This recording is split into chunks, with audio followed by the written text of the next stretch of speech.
Hi, I'm Elizabeth Noyce, and you're listening to Supergirl Radio.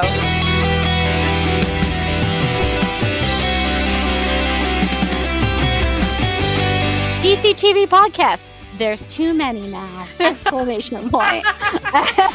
Is becoming a human burrito a plus or a minus? I don't know. It does seem snug. I mean, they say you are what you eat. Oh no! So I do a podcast called Supergirl Radio, and one of our segments is Lena Luthor, Boardroom or Ballroom, because she looks like a boss in this coat.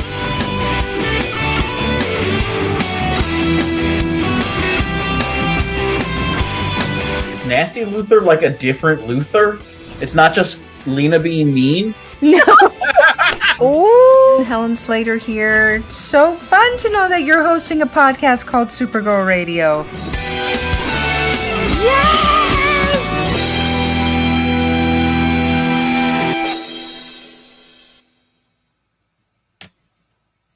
Welcome to Supergirl Radio, your source for all things related to the CW Supergirl TV series and the character of Kara Zor-El.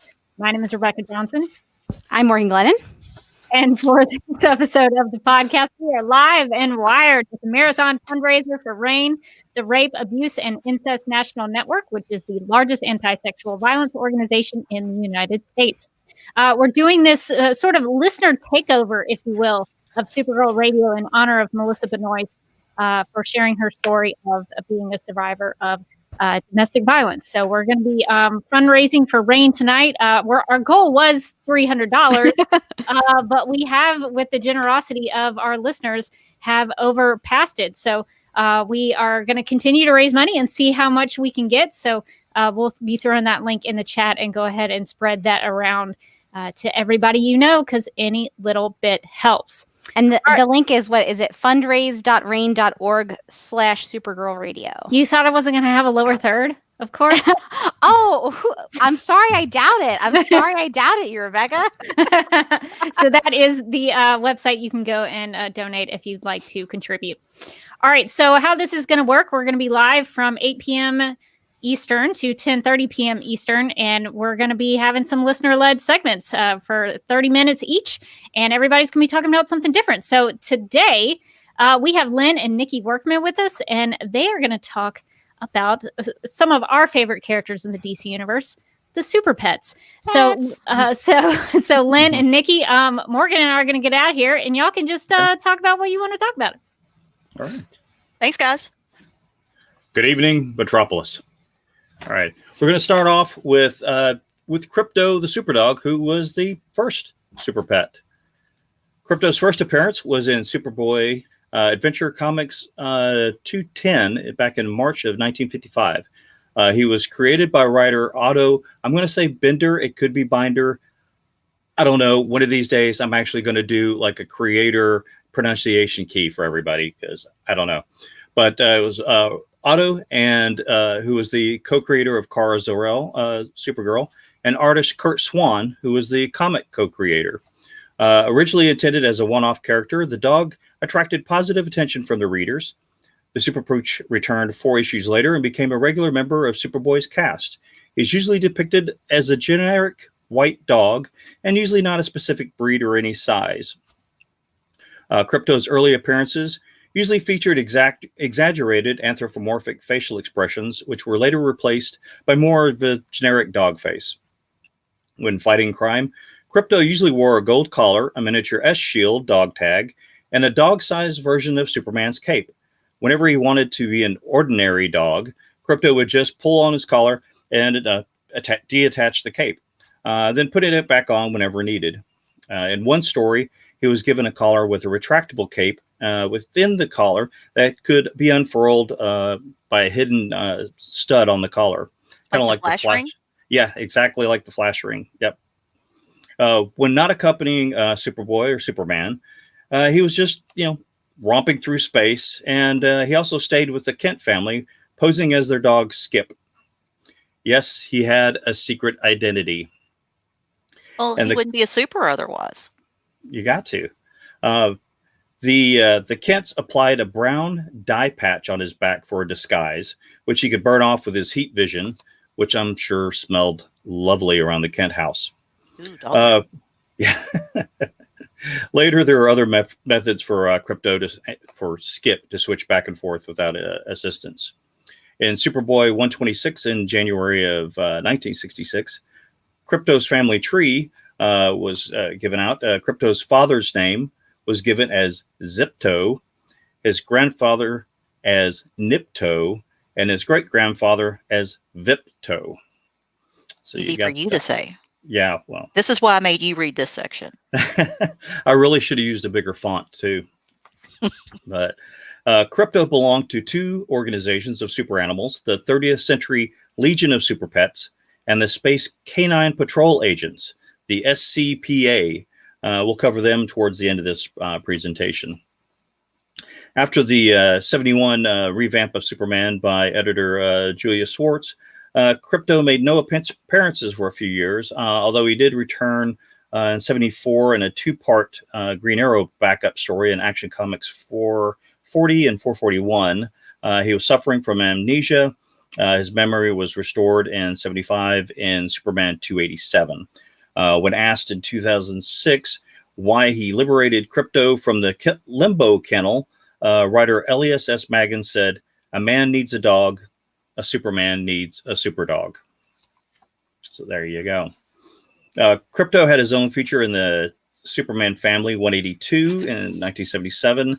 And in Alan Moore's Whatever Happened to the Man of Tomorrow, Krypto sacrificed his life to save Superman by biting the throat out of the Kryptonite Man. The villain died, but Krypto was irradiated by him and died as well. So we have a listener question before you get too far. Mm-hmm. So Rachel's asking, what real-life dog breed do you see Krypto as, or do you think he should or could be?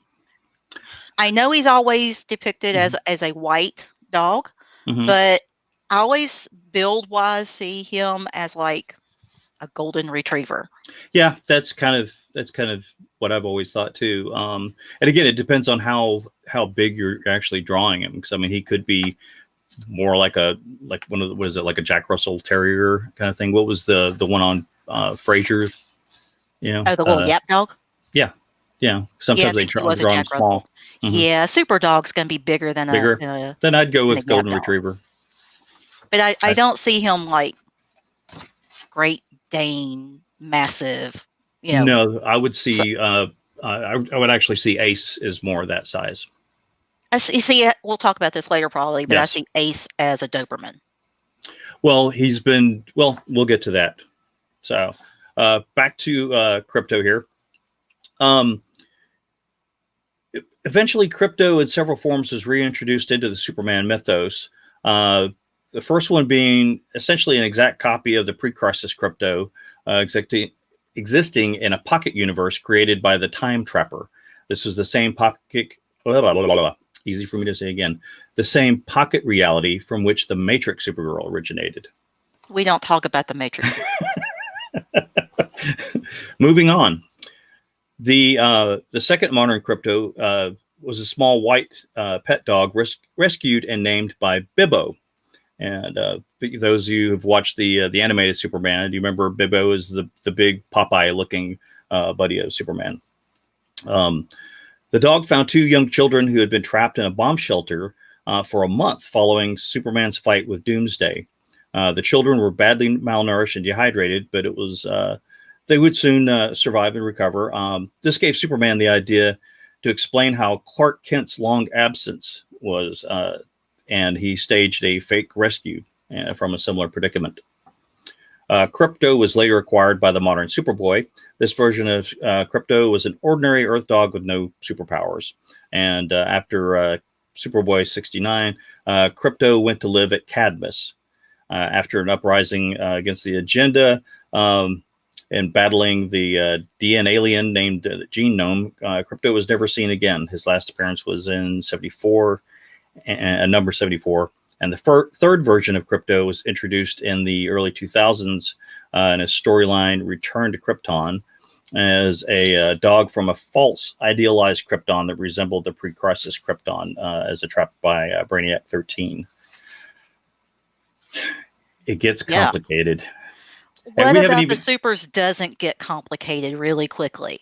Well, we haven't even gotten to Comet yet. Okay. Yeah, that's a whole different level of. Stay tuned for crazy there. Yeah. But this crypto had all the physical abilities of his pre-crisis predecessor, but with a canine intelligent instead of a near human intelligent, which causes a great deal of trouble for his new master, Superboy. Crypto would scratch at a door when he wanted to go out and unintentionally carve huge chunks out of the door with his super strength, or he would inflict serious injuries when battling villains because he just didn't realize his own strength. Because of this, Crypto is locked away in the Fortress of Solitude under the care of one of Superman's robots, which is programmed to emit the scent of the dog's real master. Superman gets around to training Crypto finally, and then he occasionally travels with Superman, fighting crime and doing missions and stuff like that. Sometime later, Superman left Crypto in Superboy's care, saying that Smallville's open spaces were a better place for the dog, and that Superboy could use a friend. This was shown in Teen Titans Volume 3, number 7. Relationship was shaky at first, but they would develop a friendship, and Crypto willingly does anything he can to protect Connor, even biting Superboy Prime in the shoulder. So I have a question. Sure. So is the robot that Clark left behind at the Fortress of Solitude take care of Crypto? Does he take Crypto for walks? Who cleans up after Crypto? Because I imagine there's super poops. There's got to be some super walkies. But I mean, if you take your dog, to the outside the fortress, do you have to clean up after it? I mean, Well, that's my question. I mean, if you're in the middle of the Arctic, do you have to, take your little plastic baggie with you? Well, I mean, a polar bear does poo in the Arctic, so. See, these are the questions that run through my mind. Okay. And I'm the one that cleans the litter boxes. This is true. There's a reason why that's your job. Okay. Well, Crypto makes a brief appearance in JLA number 87. He's telepathically influenced by Furnace and uses the Atom as a chew toy. Well, it's just kind of funny. Action Comics 850 presents a revision of Superman's origin and has Crypto as the L family dog from the real Krypton. And this issue doesn't deal with the specifics of how Crypto was sent to Earth or how he arrived, but later Jeff Johns clarifies the details of the new Earth origin of Crypto, and that he was sent in a small prototype rocket created by Jor-El. Basically, he was like a cosmonaut dog before young Clark was sent off, or Cal, I should say. So they kind of tested the rocket ship to make sure that it would work before they put the infant child in there. Right. And that's kind of how they explain why the rocket ships were small and why, he didn't have time to build bigger ones, that would actually hold adults to take care of children that they were sending to a alien planet. Right. Like a, space family truckster, going to Wally World or something. But no, so it was, and this also comes into play with Beppo as well, because Beppo, as we'll get to, was also meant to ride in one of the spaceships. But any other questions? Not so far. Okay, great. All right. I'm going to kind of move on down here, but Crypto is later seen as a loyal companion to Supergirl, as described recently on the Supergirl radio Rebirth episodes. So if you haven't listened to those lately, go back and listen to them. But after this, listen to this first. In his original pre-crisis incarnation, Crypto possessed the same powers and abilities as an adult Kryptonian, were proportionately smaller to his size and species, but his sensory abilities like smell and hearing were more acute than those of Superman. And in April of 2005, the Cartoon Network debuted Crypto in his own series, Crypto the Superdog, with Crypto voiced by Samuel Vincent. He teams with his fellow animal superheroes, Streaky the Supercat, and the Dog Star Patrol, and Ace the Bat Hound. This version of Crypto shares the origin of the comic book version of Crypto and was launched from Krypton by Jor-El, similar events, and didn't arrive until after Superman was already grown. But Crypto and all of his friends and enemies can talk and are understood by his boy caretaker, Kevin, through the use of an ear-implanted translator. Superman knows full well about Krypto's existence, but decided that it was best that the dog stay with Kevin after realizing the bond between the two.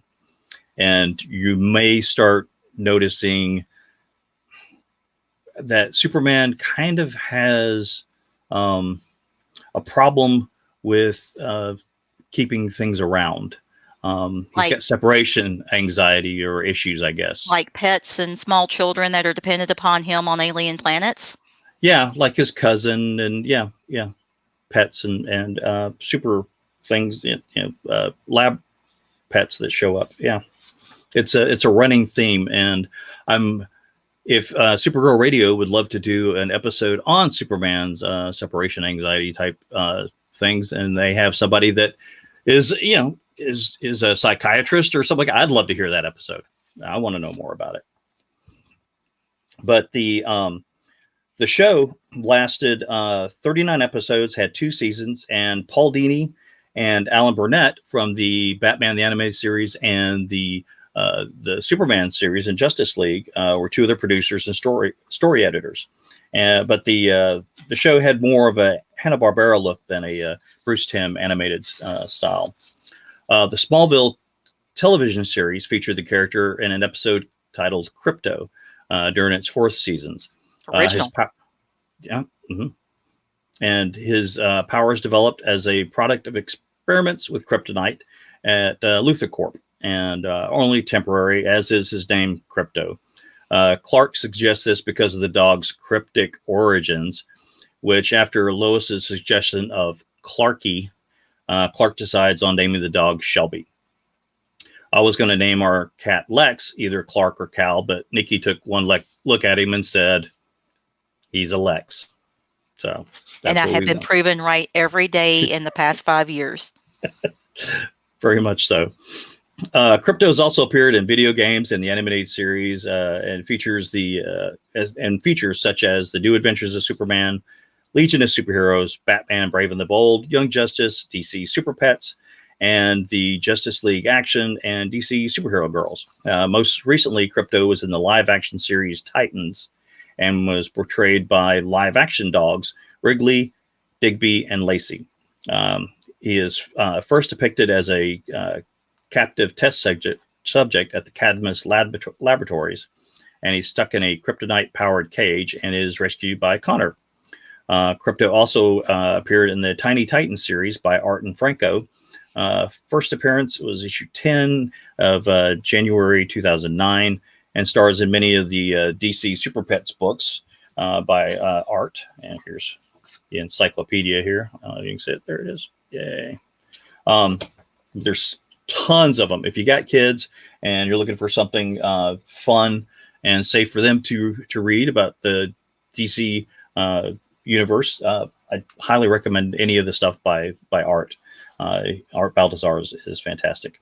And the DC Super Pets Cyclopedia boasts over 200 pets of DC heroes and villains. Oh, yeah, pets, as Art would say. So, yeah, I did not realize the Flash had a turtle. Yeah. And Lex Luthor has a iguana named Ignatius. So that's very Lex sounding, Ignatius. Very much so, yeah. So that's your Lex trivia for the day. Going to move on to Streaky the Super Cat. If we have no other questions about Krypto. Streaky the Super Cat was the pet of Supergirl and her identity as Linda Lee. Streaky first appeared in Action Comics 261 in 1960 and was created by Otto Binder and Jim Mooney. I've also seen Jerry Siegel created as co-creator, but mostly it's been Otto and Jim. Supergirl was experimenting on a piece of green kryptonite in an attempt to find a way to neutralize its deadly effects. When her experiment failed, she tossed the X-kryptonite out the window. Her experiment failed, but Streaky came across the X-kryptonite and was exposed to its radiation and given superpowers, which included flight, super strength, supervision, super speed, heat vision, and a human level or better intelligence. Streaky made sporadic appearances in comic stories throughout the 1960s and became a member of the Legion of Super Pets. Streaky's last pre-crisis event appearance was in Adventure Comics 394 in 1970, when all of Earth's kryptonite was transformed into iron.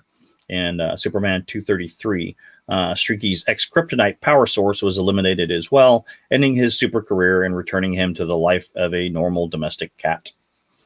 So, various cats inspired by and sometimes named Streaky have made appearances in the post-crisis DC universe, but none so far that I could find had superpowers.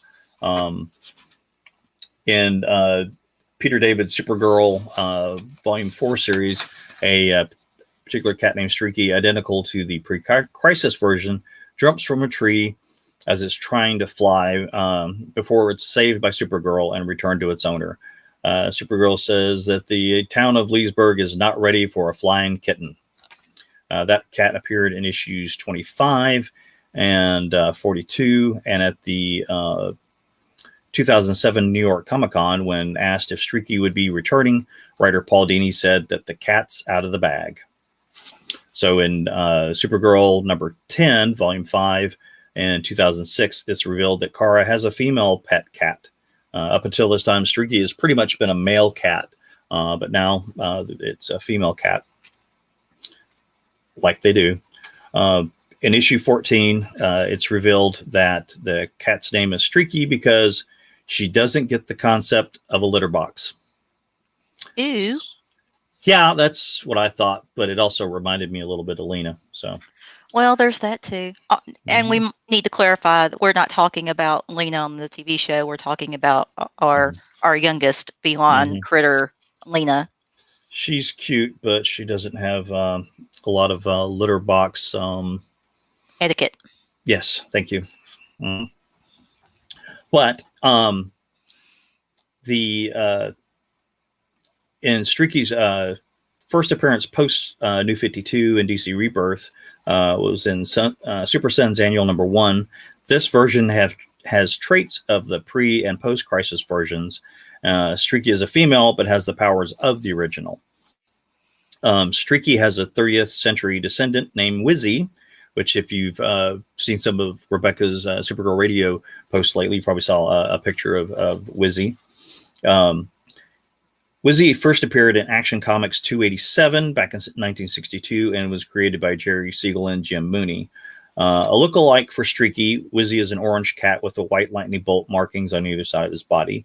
Supergirl first encounters Wizzy, who wears a red cape like his ancestor, and when she answers a summons from the Legion of Super Pets in the 30th century. Supergirl is addressed telepathically by a flying cat she assumes is her pet, Streaky. She notices the W insignia on the cat's cape instead of an S, and an engraving on the cat's collar says, Wizzy, descendant of famed super cat Streaky. So, Nicki didn't know about Wizzy, and I didn't until No, I did not know about Wizzy. I knew about Stinky. Yes, and we have Stinky up next. Power Girl's cat Stinky, aka Stink Bomb, made his first appearance in Justice League America, Volume 1, number 37, back in 1990. The kitty is missing a right eye, but appeared later in JSA Classified with 2 eyes and different fur coloring. And technically his first appearance was, I think, 2 glowing eyes in a garbage can. So he goes from 1 eye to 2 eyes. Streaky has appeared in various other stories and the Batman DC animated universe and the Superman the animated series, Justice League, Brave and the Bold, DC Pets, and a lot of the same ones that Crypto has been in. But they have actually brought Streaky into Supergirl as far as the CW Supergirl. We did get a live action Streaky. Yes, that is next. After the I'm going to back up just a little bit. In the Cartoon Network's animated series, Crypto the Superdog, Streaky is Crypto's next door neighbor and goes into a lab where he crashes into a duplicator laser. So this laser shoots Crypto and bounces off of him onto Streaky, giving the cat similar powers to Crypto. So he also, unfortunately, shares his vulnerability to green and red kryptonite But to the CW, Streaky appeared in the CW's live-action series Supergirl as a solid black cat and possessed no superpowers. Kara describes Streaky as a stray cat she found not long after arriving on Earth. She fed him every night and learned to be gentle with him as she learned to control her Kryptonian strength. Kara felt like an alien on Earth until Streaky helped her feel like a human. This was one of my all-time favorite Supergirl moments. And Nicki, what did you say that they said about getting a black cat to play Streaky? Well, black cats traditionally have issues getting adopted because of all the superstitions over the years that have surrounded black cats and being unlucky. So they are actually the least adopted in shelters. So they were hoping that showing a black cat in the CW Supergirl show would help destigmatize the black kitties and help get them adopted a little bit quicker than some of their other colored fur brethren. Right. Okay. The Supergirl Radio Season 3 did a character spotlight on Streaky the Super Cat. So if you want more information, it's March 15th of 2018. Next up, real quick here, is Beppo the Super Monkey, created by Otto and George Papp. He first appeared in Superboy number 76 in 1959 and was one of Jor-El's space flight test animals who stored away the rocket with Cal. He hopped out after the ship crashed and shows up years later, causes a lot of mischief, and Superboy ends up leading Beppo out into deep space and leaves him there so he can't cause any more trouble. Jor-El has a habit of just putting any kind of random anything in a spaceship and shooting it to Earth. Yeah, and again, Superboy or Superman are just gonna, leave things. I don't understand it. But Beppo later returns, meets Supergirl, who introduces him to Krypto and Streaky, and he ends up joining the Legion of Super Pets. Beppo possessed the same powers and abilities as a Kryptonian adult, and he's been drawn as a monkey, a chimpanzee, or a chimp with a tail. So, Comet the Super Horse. Honestly, I'm really hoping that Supergirl Radio will do a special episode of Comet the Super Horse. Because you just want to see Morgan's reaction to all of the craziness in this character's history. That's what it is. Oh, I do. I want to see Rebecca try to tell this story with a straight face and hear all of Morgan's exclamations to it.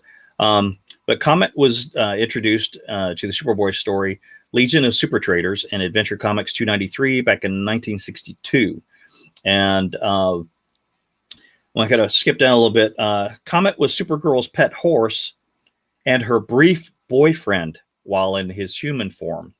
Comet also had a brief romance with Lois Lane in her comic book. Whew. Comet gets around. Comet does. He's a playa. And he was originally a centaur in ancient Greece named Byron, which there was a potion that Circe gave him to turn fully human. There was a mistake, and unable to reverse the spell, she gave him superpowers, including immortality. As a human, he adopted the identity of Bronco Bill Starr, a rodeo trick rider that's who Supergirl fell in love with. Comet's powers are flight, super strength, super speed, telepathy, and telescopic vision. I'm just going to point out Bronco Bill William. Yeah, it's William is Comet. I'm telling you, it's true. Okay, it's right there. There you go. There's proof. It's right here in black and white, right there. Comet is unaffected by kryptonite and red suns since he's not from Krypton. The post-crisis Comet is the one that gets really, really bizarre, and because all this isn't bizarre already. No, and honestly, we're running out of time. I don't have time to get into it. I'm going to tell you right now. It does involve the Matrix, and not the Keanu Reeves Matrix. No, it's the Supergirl Matrix we don't talk about. But anyway, if you want to hear some fanfics about William is Comet, hashtag William is Comet, Supergirl Radio Season 5.5, July 2nd, 2020. Real quick, let me do I have time? You got a couple minutes. Okay. There is Fuzzy the Crypto Mouse. It was a brief ally of Superboy, and he was in his first appearance was Superboy number 65 in 1958. There's Ace the Bat Hound. Ace debuted in Batman 92 and was created by Bill Finger and Sheldon Moldoff. And he is usually drawn as a German Shepherd, or like you said, like a Doberman. Sometimes he's drawn as a Great Dane, which I think could be a nod to Burt Ward and Tracy Ward's Gentle Giant's Great Dane Rescue. He was found by Batman and Robin after his master was kidnapped by a gang of counterfeiters. And there's also Bat Cow. Bat Cow was created by Art and Franco in the Tiny Titans number 17 in 2009. She stole Batman's cape and cow, became a vigilante, and she's a member of the League of Just Us Cows. Bat Cow was later brought into the DC universe proper and given a new origin. She was rescued from a slaughterhouse during one of Batman's raids on Leviathan and was taken as a pet by Robin Damian Wayne, and he named her Bat Cow, and she now lives in a barn in Wayne Manor. This experience also made Robin a vegetarian, and Bat Cow, the second revamped Bat Cow, was created by Grant Morrison and Chris Burnham, appearing in Batman Incorporated, Volume 2, Number 1. So that's kind of the super pets we've got time for. There's the Legion of Super Pets, the Legion of Super Zoomorphs, the Space Canine Patrol agents, and a lot more. Yes. It's amazing. It really is. It goes on and on. We can't end our... Oops, I'm so sorry. I was trying to close out Nicki's PowerPoint, and I knocked her out. Bye, That is my Nicki. mistake. Nicki, if you can get back on, that's my fault. It's not yours. I was trying to get her PowerPoint out because I had too many windows. So if Nicki can get back on, we'll close you guys out. That was my bad. It's live. That's This fine. is bound to happen. So we're definitely going to have you guys back on for another Super Pets episode. I want to know so much about the mouse, the super mouse. I know. It's so fun. It's really, really cool. Is this a good time to announce our DC TV Super Pets podcast? I think Andy's got room for it. I think No, we I was waiting. Talk to Andy, but I was waiting for Morgan to go, there's just too many. there's always too many of them. But for the Super Pets, I will make an exception. Nicki's down the hall going, what do you get me into? Oh, I want to know more about Bat Cow. it's pretty awesome. And Davian also apparently has a pet demon these days. So Interesting. That seems okay. Goliath. Mm-hmm. Yeah. Sorry about that. Sorry about that. That was my fault. That was my fault. I was trying to clear out my windows and I cleared out the wrong one. That's the most recent appearance. It's on stands now. So if you can see it there, it's written by Amanda Connor and Jimmy Palmiotti. So awesome. Well, just to get to a few comments, not comment, before we let you guys go. Rachel says she's here for the Comet character spotlight. We'll definitely have to get to that at some point. Yeah, I really want to hear Morgan's reaction to that one. I want to know so much more and so much less about it's definitely a comic soap opera. It's pretty amazing. I can't believe Comet two-timed car that way and got with Lois. How dare he? Oh man, I didn't know that. So y'all taught me something tonight. That's some drama. Yeah, when Lynn dropped that piece of knowledge on me, I kind of looked at him like, wait, what? That was unexpected. He's a handsome horse, I guess. Of course. Yeah, so I think that's gonna do it for and there was one more comment that I wanted to show y'all. Julie says, I like how the dog also has to have his secret identity protected. Very Well, important. it's super otherwise. Yeah. Oh, well, I didn't get into the Aces has a secret identity and a mask and all that to protect his identity. There's a whole another story about that. We won't get into that today. Incredible. Yes. Yeah. That's good stuff. And at some point, we should talk about dog breeds and crypto because I'm putting Pekingese in the ring. I love Pekingese are my favorite ones to watch on the dog show because they are the funniest looking little dogs with all the hair. So I'm just saying, if somebody wants to draw me a crypto as a Pekingese dog, I would put I think that sounds like a job for Comica Girl. Comica Girl or Mike Norton. Yeah, Mike Norton would be all on that. I would pay for a commission of that. That would be incredible. Norton would probably do that one for you for free. Yeah. We shouldn't laugh at the poor Pekingese dogs. They're very cute. They just get made up with all that hair for the dog shows. All right. Well, thank you, Lynn and Nicki. That was a real treat. We'll have to have you on to talk more in depth about the super pets and what we can learn from them. All right. Well, just as a reminder, I'm going to kick you guys out for real this time. And I'm in the Phantom Zone. All right. All right. So just as a reminder, before we, I guess we can go ahead and bring Leslie in, who is up next, one of our Supergirl Radio legal consultants. Hey, Leslie, how's it going? Thank you for joining us. Can you hear me? You can hear me? Yeah. Okay, great. We can definitely hear you, and I see your PowerPoint. And just as a reminder, if everybody can share the link around to go to fundraise.rainn.org/Supergirl Radio, spread it around, try to get some more donations. We're cooking. We're currently standing at $6.98. So, I mean, keep going. I'd like to see that number climb. Who wants to get us to 700? I think we can do it. We're $2 off. Come on, people. We're $2. Come on. I feel like we can get to 700. Definitely. Dude, give a $2 donation. Somebody. All right. So Leslie is one of our Supergirl Radio legal consultants. Super smart, super knowledgeable about the law, and she's who we go to when we have questions. But that doesn't seem like it's right, and she's the one who's like, it wasn't. So Leslie is here to talk with us about some legal things that maybe the show didn't get right. Imagine that. So we are gonna Leslie, if it's okay with you, we'll go to a little intro that we created, and then it'll come back to you, and then you can just get us started about what you want to talk about. All right, let me find it.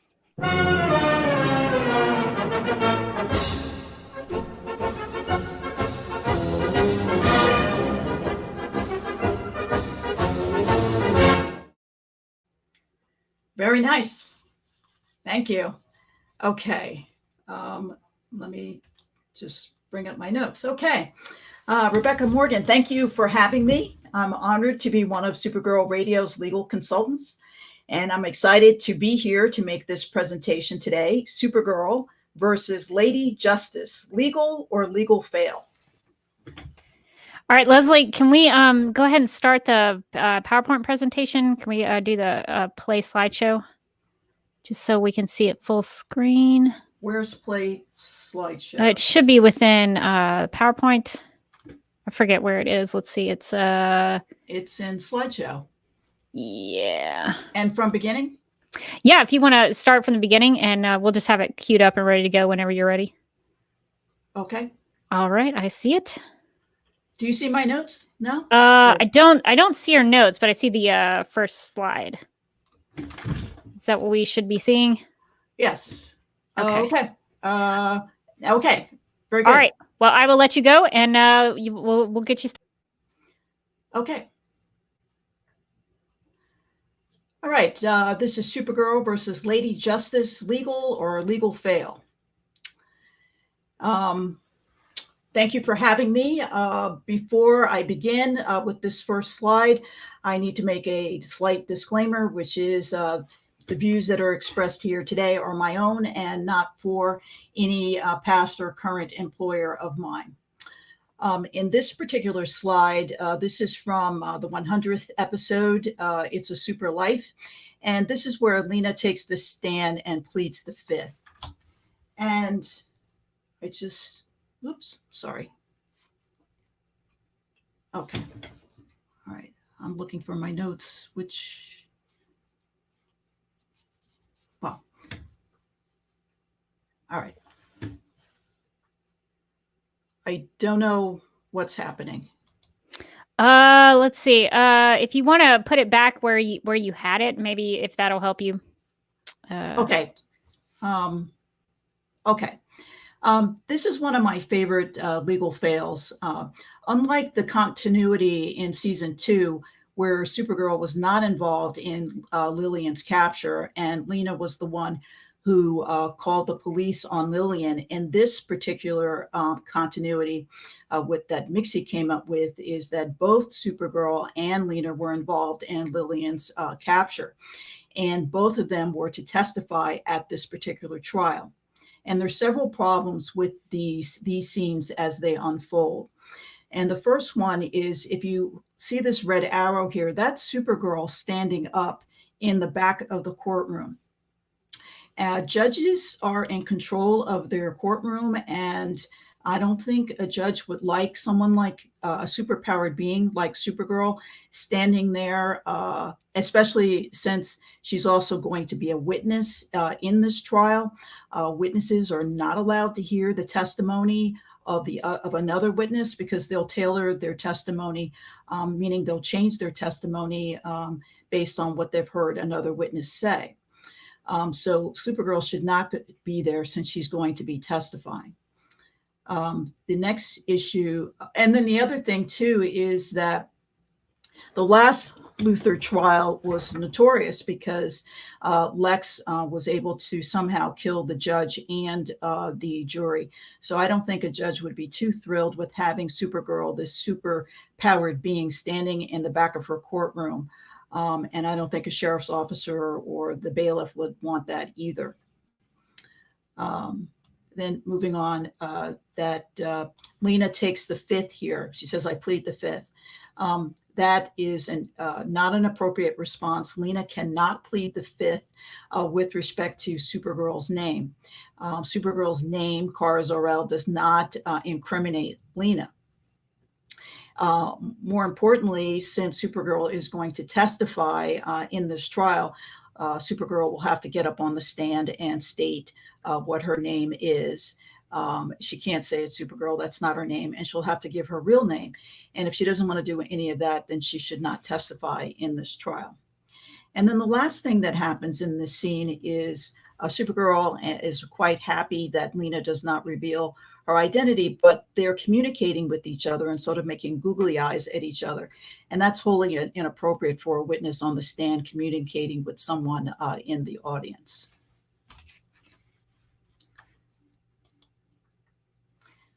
Okay.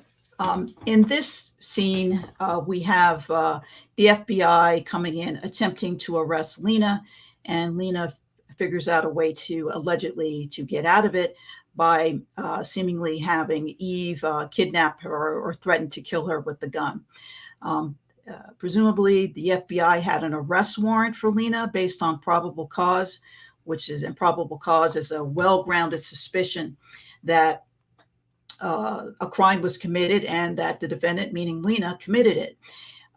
You can't get out of that.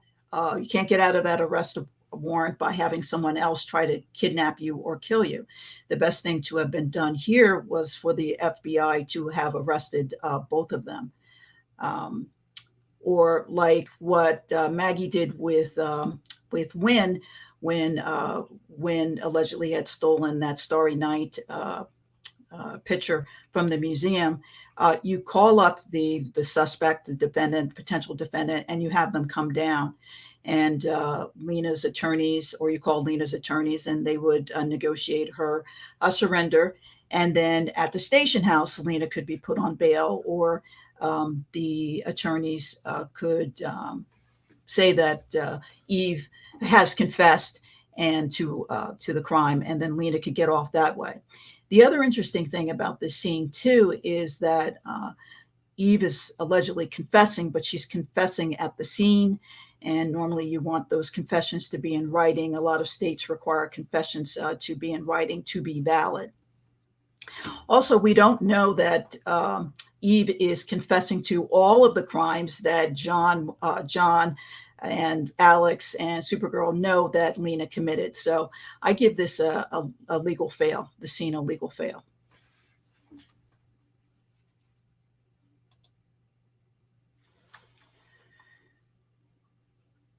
Okay. In this scene, Supergirl is asking this Children of Liberty guy questions. She's actually interrogating him, meaning that she's asking him a question that could incriminate him. His hands are behind his back and he's handcuffed. And so that means he's in custody. And Supergirl is interrogating him. And then she says, look, you're getting in the back of a police car anyway, so talk to me. This Child of Liberty minion has a Fifth Amendment right to remain silent and not answer Supergirl's questions. And I don't think there's been an incident ever on this show where any particular person who's been arrested that the show has given that the show has never shown us any arrestee receiving their Miranda rights.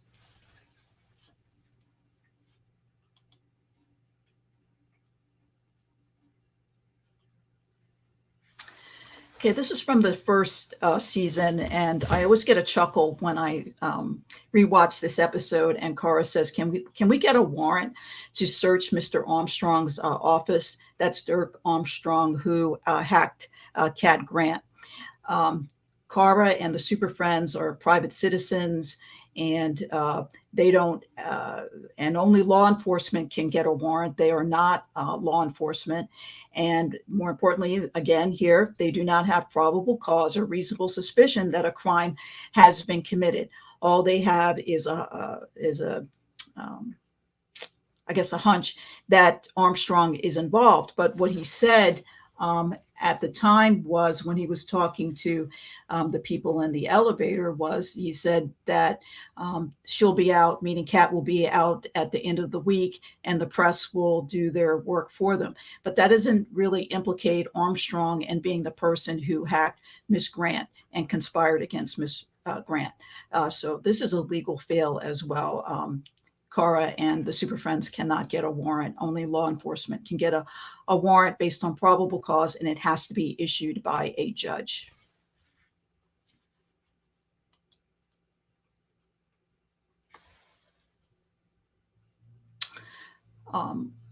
This is a ballroom and boardroom. Are we going to do the... Okay. In this slide, Lena is Leslie, we can do the intro. Okay. Yeah. So since you spoke it into the universe, I feel like we should do it. And now, Lena Luthor, boardroom or ballroom?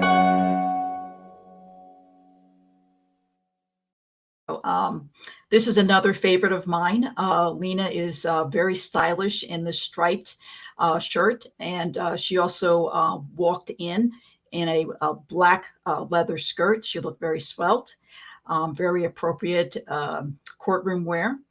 But in this part of the episode, which is the House of L, a great episode, Lena says, I, meaning she, submitted our every correspondence into evidence.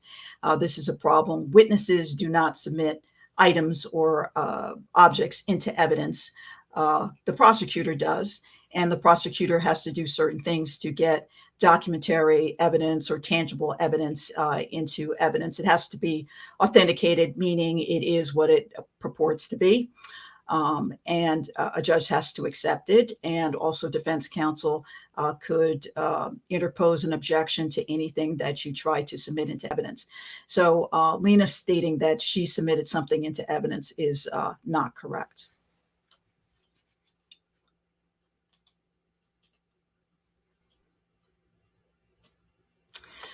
Okay, I have presented several areas or several scenes where they were legal fails, but I like these two slides here to show how the show did pay particular attention to detail here.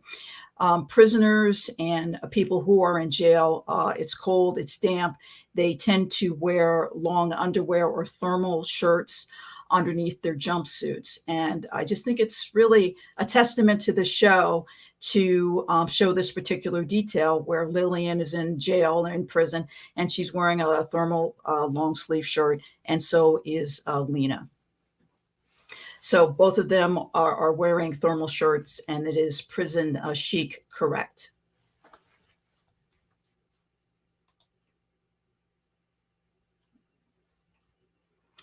The other thing the show got right was this creep who was Alex and Kara's history teacher, who was sleeping with an underage girl, a member of his class, a student in his class, and that's wholly inappropriate.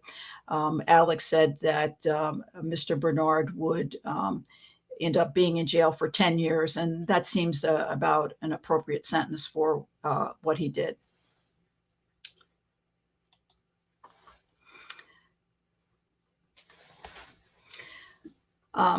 In plain sight, in the 5th season, we have Simon telling James that his mother was arrested and convicted and was given a sentence of 10 years for stealing a $30 heater. I just found that incredible, and it actually irked me. I mean, I know the show was trying to show that his mother had received an unfair and unjust sentence, and also there was an incentive to perhaps put her in jail because they had a prison in Calvintown. It was a private corporation prison, and so it needed inmates in order for the corporation that owned that prison to make money. But I don't think that any private or public prison would put a mother that has a minor child at home in jail for stealing a $30 heater. Stealing a $30 heater in my state in anyway would be a disorderly persons offense. It would be a petty disorderly persons offense. So it would be the lowest of the low type of crime for which she would not ordinarily go to jail, especially if she had a minor child at home who was then rendered homeless. Moving on to former Sheriff Ron Collins. Alex says that Collins was convicted of first-degree murder after killing Kenny Lee. And Collins got out after 6 parole attempts. Alex helped get Collins convicted when she was 17 years old. This was the 4th season, so Alex should have been about 30 years old. So that was like 13 years this guy got for first-degree murder. It seems to be on the rather low side, and that doesn't even take into account the fact that he attempted to kill Alex twice, Kara once, and also the drug charges that he had.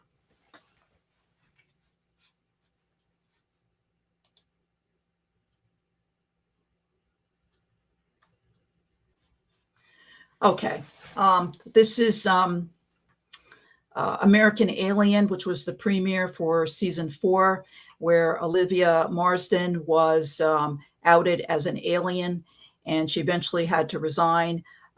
She was ineligible to be president of the United States because she was not born in the United States.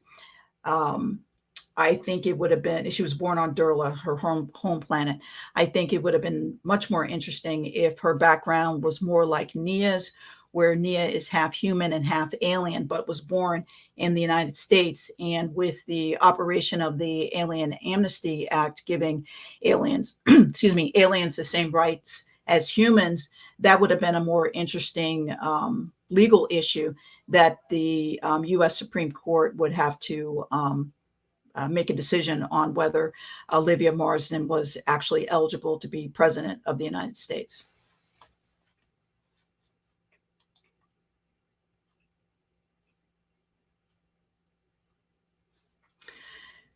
Okay, the issue here is this is Man of Steel in the 4th season, where John is fighting one of the Daxamites, and John bests the Daxamite. He's down on the ground. And then John says, "You're safe now." But as you can see behind John, the Lockwood's house is on fire.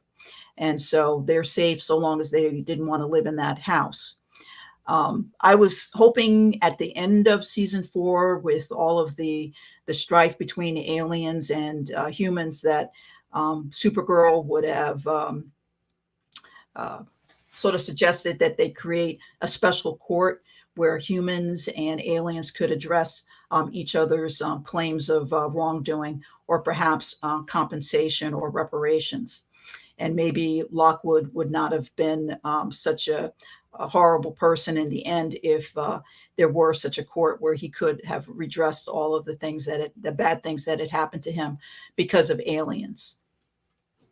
I was also hoping too that at the end of season 4, with the title of the finale, "The Quest for Peace," which is a Superman title, I was hoping that we would see Supergirl place the flag back on the White House, but that did not happen.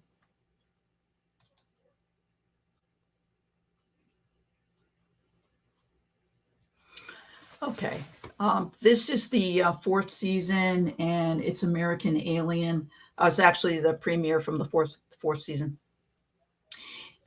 In this scenario, Guardian, James revealed himself as Guardian, which wasn't so smart because he ended up being charged with crimes. He wasn't indicted, but he was charged. So the episode isn't really clear, but they did say he was not indicted, but he was charged. And what Lena does is she gets information on Bruno Mannheim from Lillian, and then she trades this information to get the James out of charges.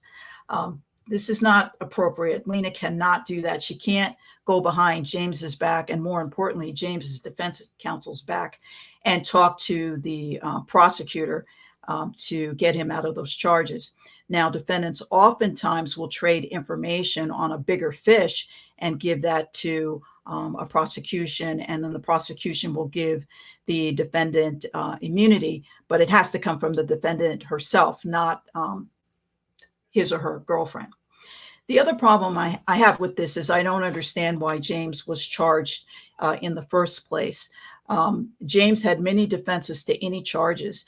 He was a good Samaritan. He provided emergency aid, and there's immunity for people who are good Samaritans and provide emergency aid. James, as any other individual, has the right, as a private citizen, has the right to arrest someone, a citizen's arrest. If you see someone commit a felony within your presence, you can arrest that person. He also has another defense of in defense of others. So even if charges were ultimately brought against James, they wouldn't stick. And then the last thing too, I don't understand why the DEO did not provide Guardian cover, because the Guardian did help the DEO, and the DEO could have said that James was working for them.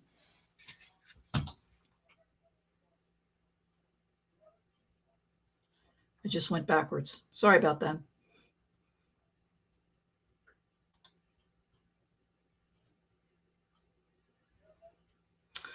Okay, this is, again, what I was talking about earlier. The show has never given any person who's seen as being arrested their rights. And Maxwell Lord even asks Alex about, "Aren't you going to give me my rights?" And she says no, and eventually slams his head into the desk.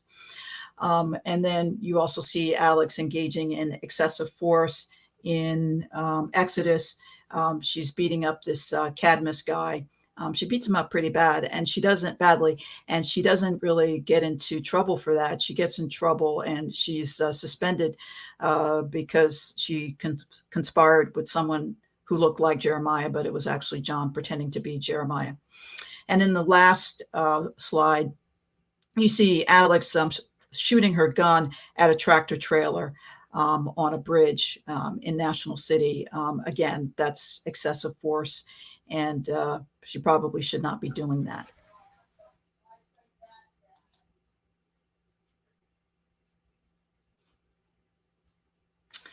All right, this is the infamous Not Kansas episode. Whenever I rewatch this episode, I just skip through the gun control portions of this particular episode.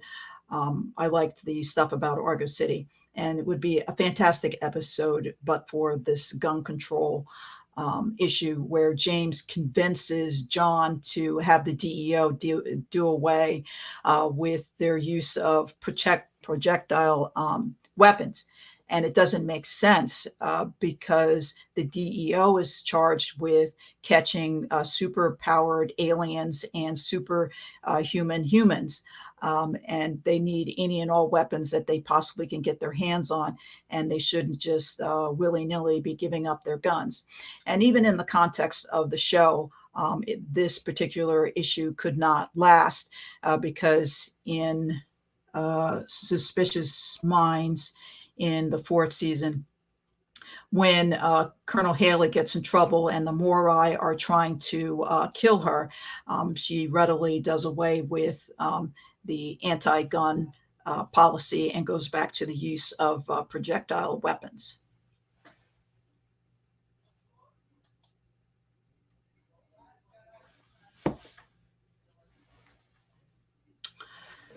Now, moving on to Obsidian North. Obsidian North, in the premiere, Andrea Rojas told James and Nia and Cara about her right to exercise her non-compete, their non-compete clauses in their contracts. Employers love these things, but employees do not, and courts do not like them either. And courts will usually reform, meaning they will change the provisions to make them more reasonable. And this is called the blue pencil rule. And because back in the day, courts would literally take out a blue pencil and rewrite the contract to make it more reasonable. And in any event, James got around what Andrea was trying to do. He bought a paper, and so he's still involved in journalism. He may not be writing it, but he's the editor and the owner of this particular, the Calvintown Gazette. And there's nothing Andrea Rojas could do about it. And even if she did sue James, she probably will lose. To the extent that Supergirl takes place in California, non-compete clauses in California are essentially unenforceable and illegal.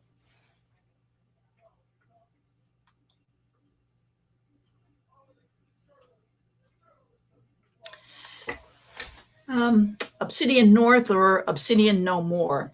I would say that Obsidian North is no more because of the variety of problems that it has. It didn't look into or take care of its computer glitches. People got addicted to the first versions or the proto versions of the Obsidian VR. Kelly didn't follow up on the tech problems that she learned about. You have this chlorophyllian right here who goes into CATCO and attacks the employees essentially. And she does a riff on Terminator 2, Get Out If You Want to Live. Also, Kelly tells Alex all of the various people that are stuck in VR. And then Supergirl has to convince billions of the Obsidian North VR users to end simulation because Leviathan was going to attempt to kill all of them. So I think that Obsidian North is not long. It's not going to be around much longer.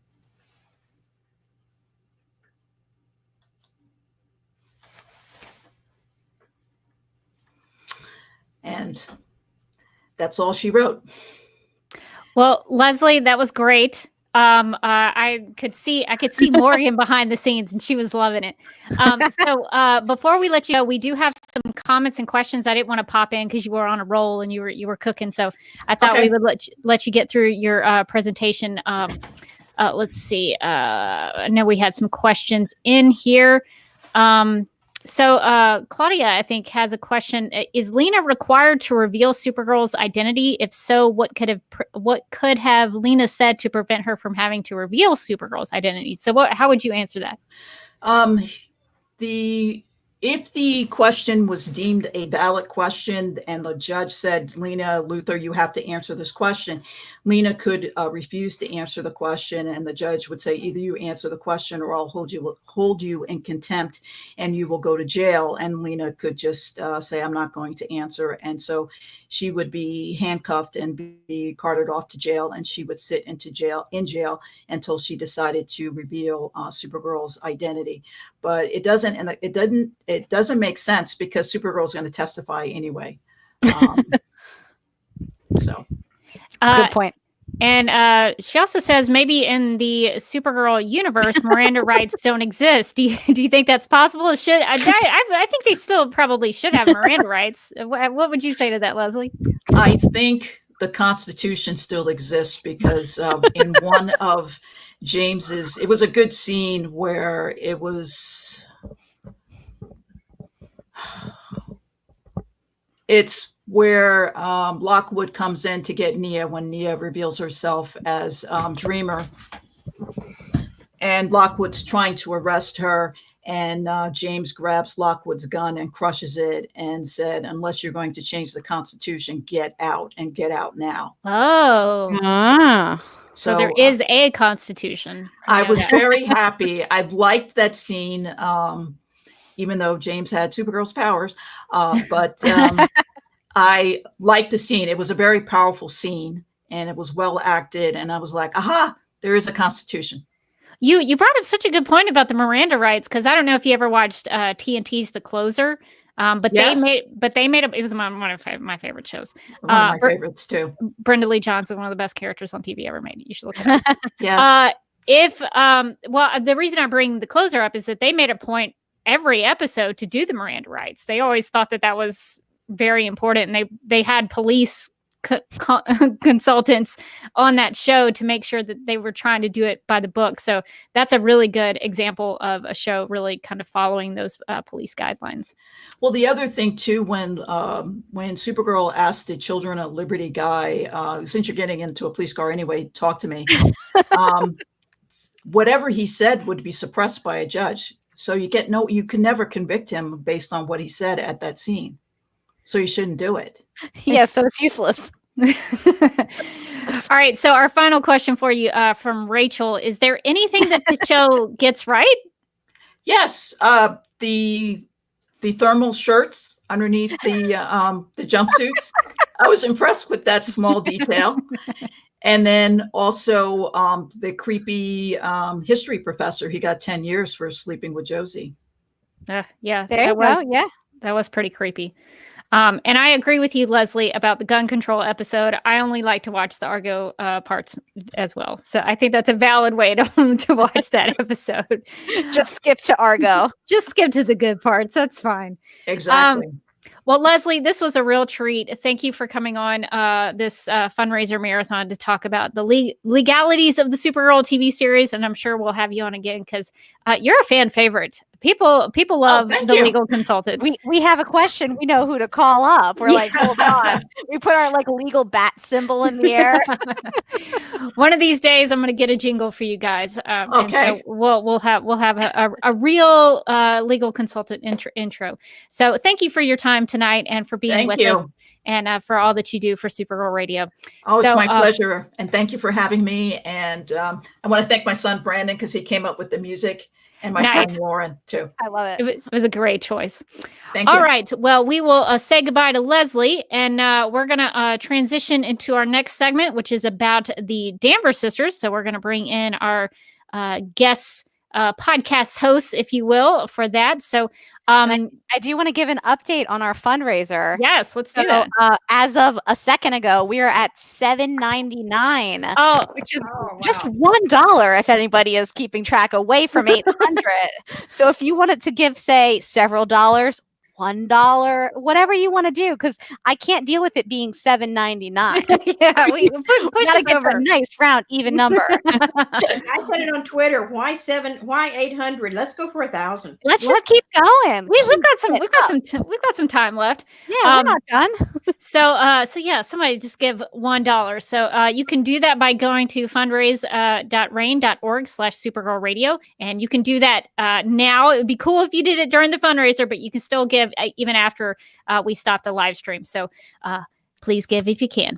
All right, so we are going to start with the Danvers Sisters segment. So Morgan and I are going to get out of here, but we're going to leave this in Donna's capable hands with her guests.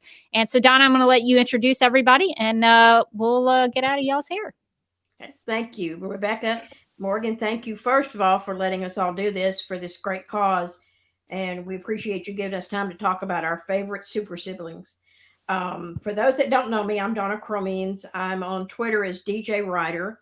I write for Spoiler TV, and I recently started a gig as the Arrowverse, or as an Arrowverse features writer for Screen Rant. And I am also a contributor to a book by McFarlane Press called Girl of Steel, Essays on Television, Supergirl, and Fourth Wave Feminism. And surprise, surprise, my chapter was on the Danvers Sisters. I'm joined today to two people who should not be strangers to the Supergirl fandom. First of all, I'm going to say hello to DT with the Danvers Sisters team on Twitter, who is always active in reminding us how much we love those siblings. And also, we're joined with one half of It's a Twin Thing, who are known on Twitter and on YouTube for the wonderful, wonderful videos they make about the Danvers Sisters. And the half we have here today is Nicki. And let's give a shout out for Nicki, because it's like 2 a.m. where she is. Good day, hi, ladies. Thank you. Thank you. I'm a night owl. It's fine. Okay. DT, how are you doing? Yeah, fine. Thanks for having me. And it's the same time for Donna and me, strangely, but happily. Just to show you how widespread the audience is and how big the fan base is, I am in the United States. DT is in Peru. And in Lima. And Nicki is in the UK. So we've got an international panel here tonight. And first of all, we're going to talk. I want to go back for a second to Nicki and say, so many people love your videos about the Danvers Sisters. And if Rebecca can throw up that first slide, you even get some feedback from some of the fans, don't you? Yeah, we get quite a lot of feedback, which is always nice. I love feedback, whether it's good or bad. There you go. That's the only way you can improve. So. From Kyler. you impressed this fan. Yeah. How did it feel when you got that? I think Holly came into me and she was like, "Nicki, Kyler's just retweeted our video," and we were just like, "Oh," and we were like shaking without shaking, and I think that's the most interaction we've got from Twitter. Because we're not huge on Twitter.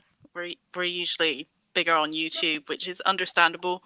But yeah, we weren't used to that many notifications. Our phones kept going off constantly, and it was different. Yeah, and obviously, like anybody else who gets a comment or a retweet from a star, you screenshotted it. Yes, of course. For posterity. Yes.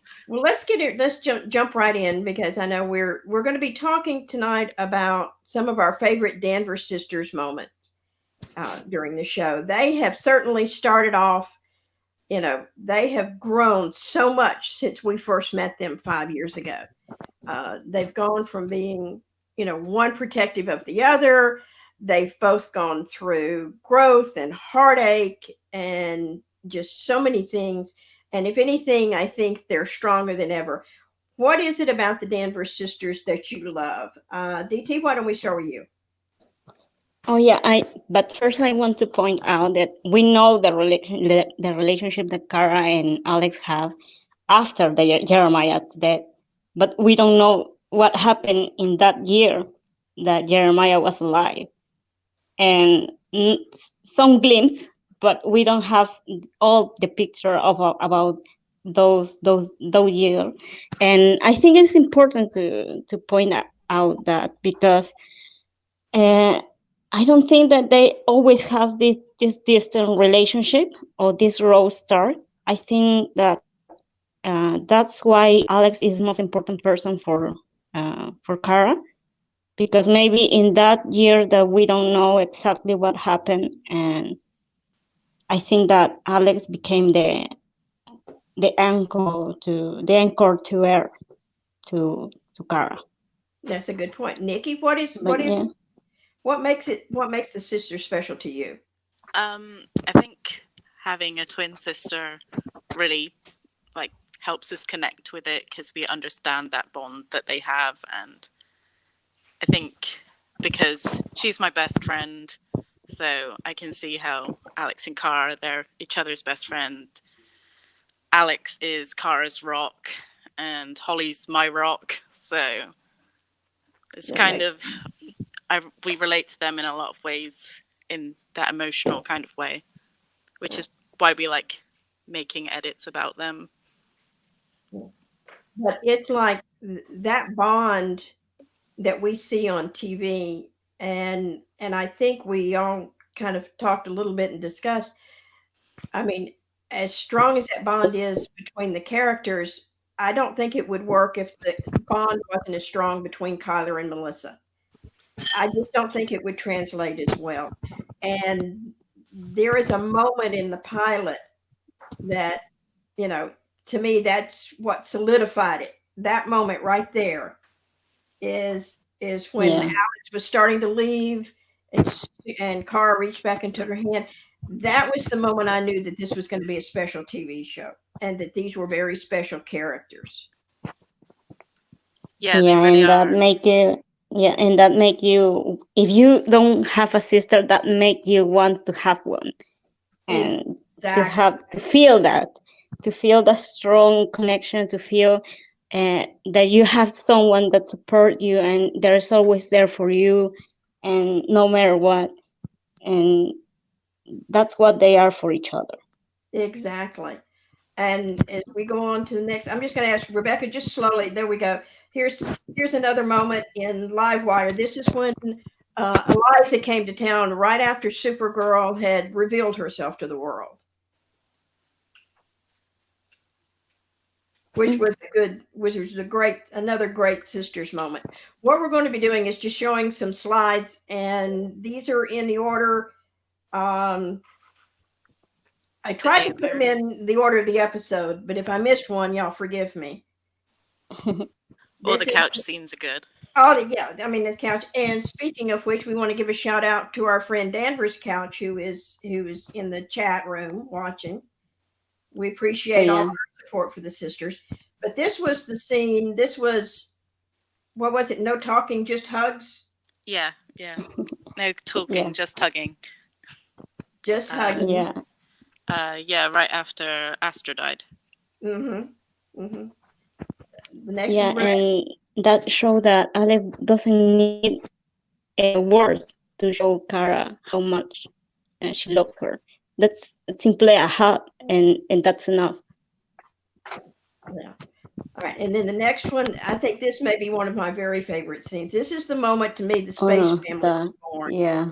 This is when Alex has confessed to killing Astra, and you're not sure what Supergirl's going to do, and she just hugs her.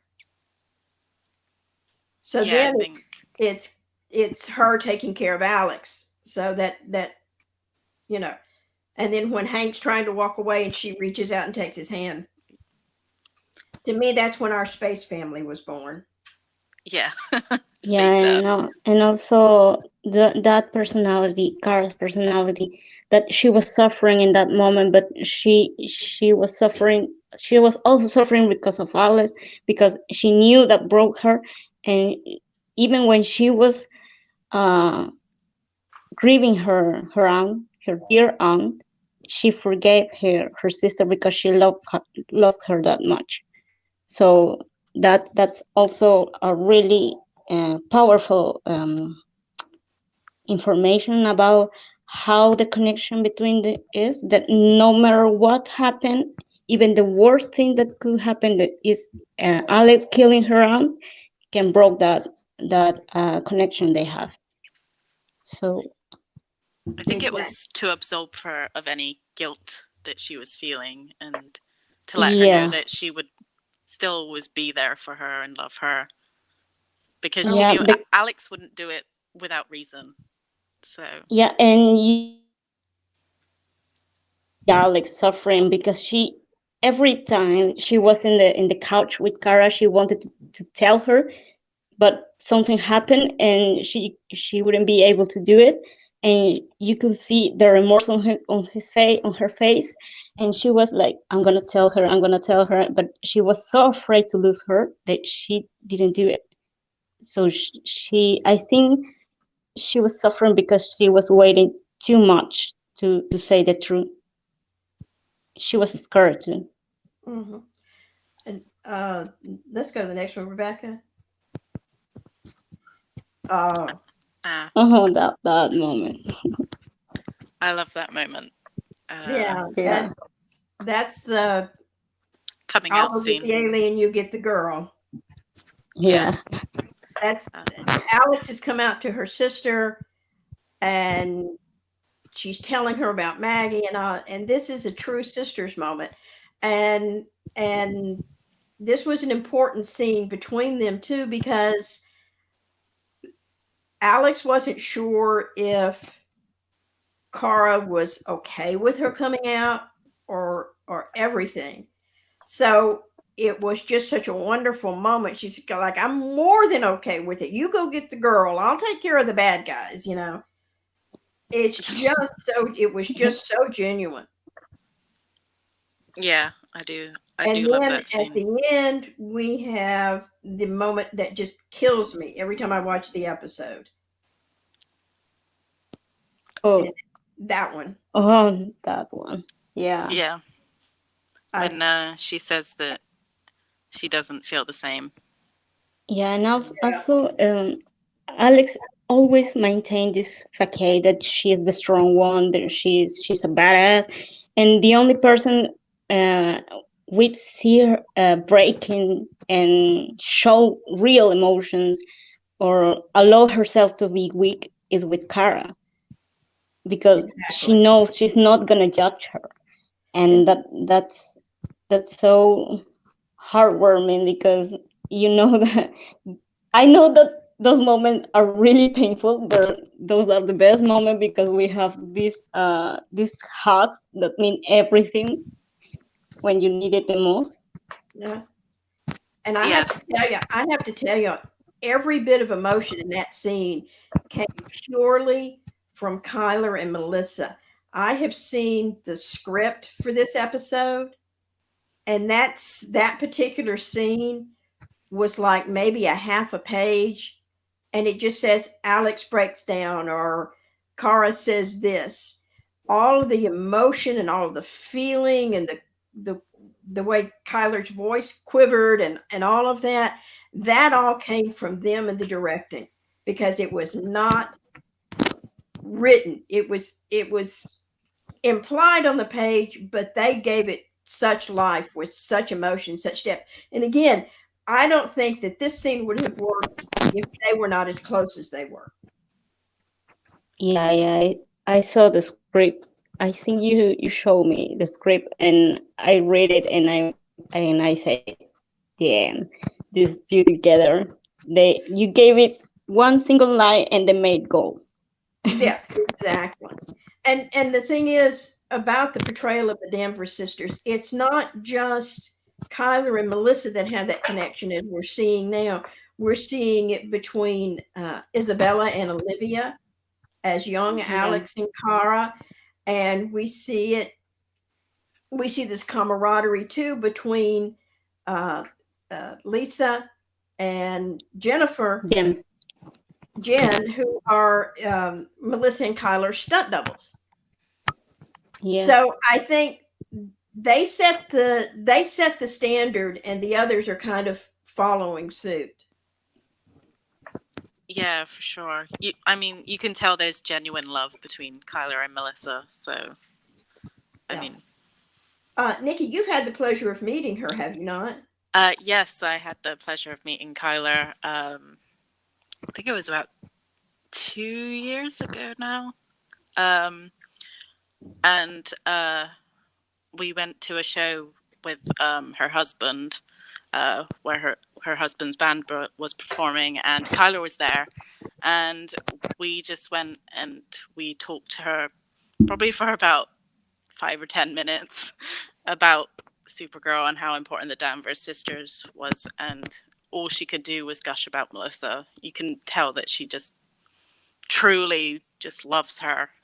So it's always like nice to see it's genuine. Yeah. Rebecca, we'll go to the next one. I have to admit, I have a personal when I love this scene so much, I commissioned a fun coat made of it, and got it, and that was my birthday present to myself this year. This is a moment where you've got Supergirl literally moving heaven and earth to save her sister.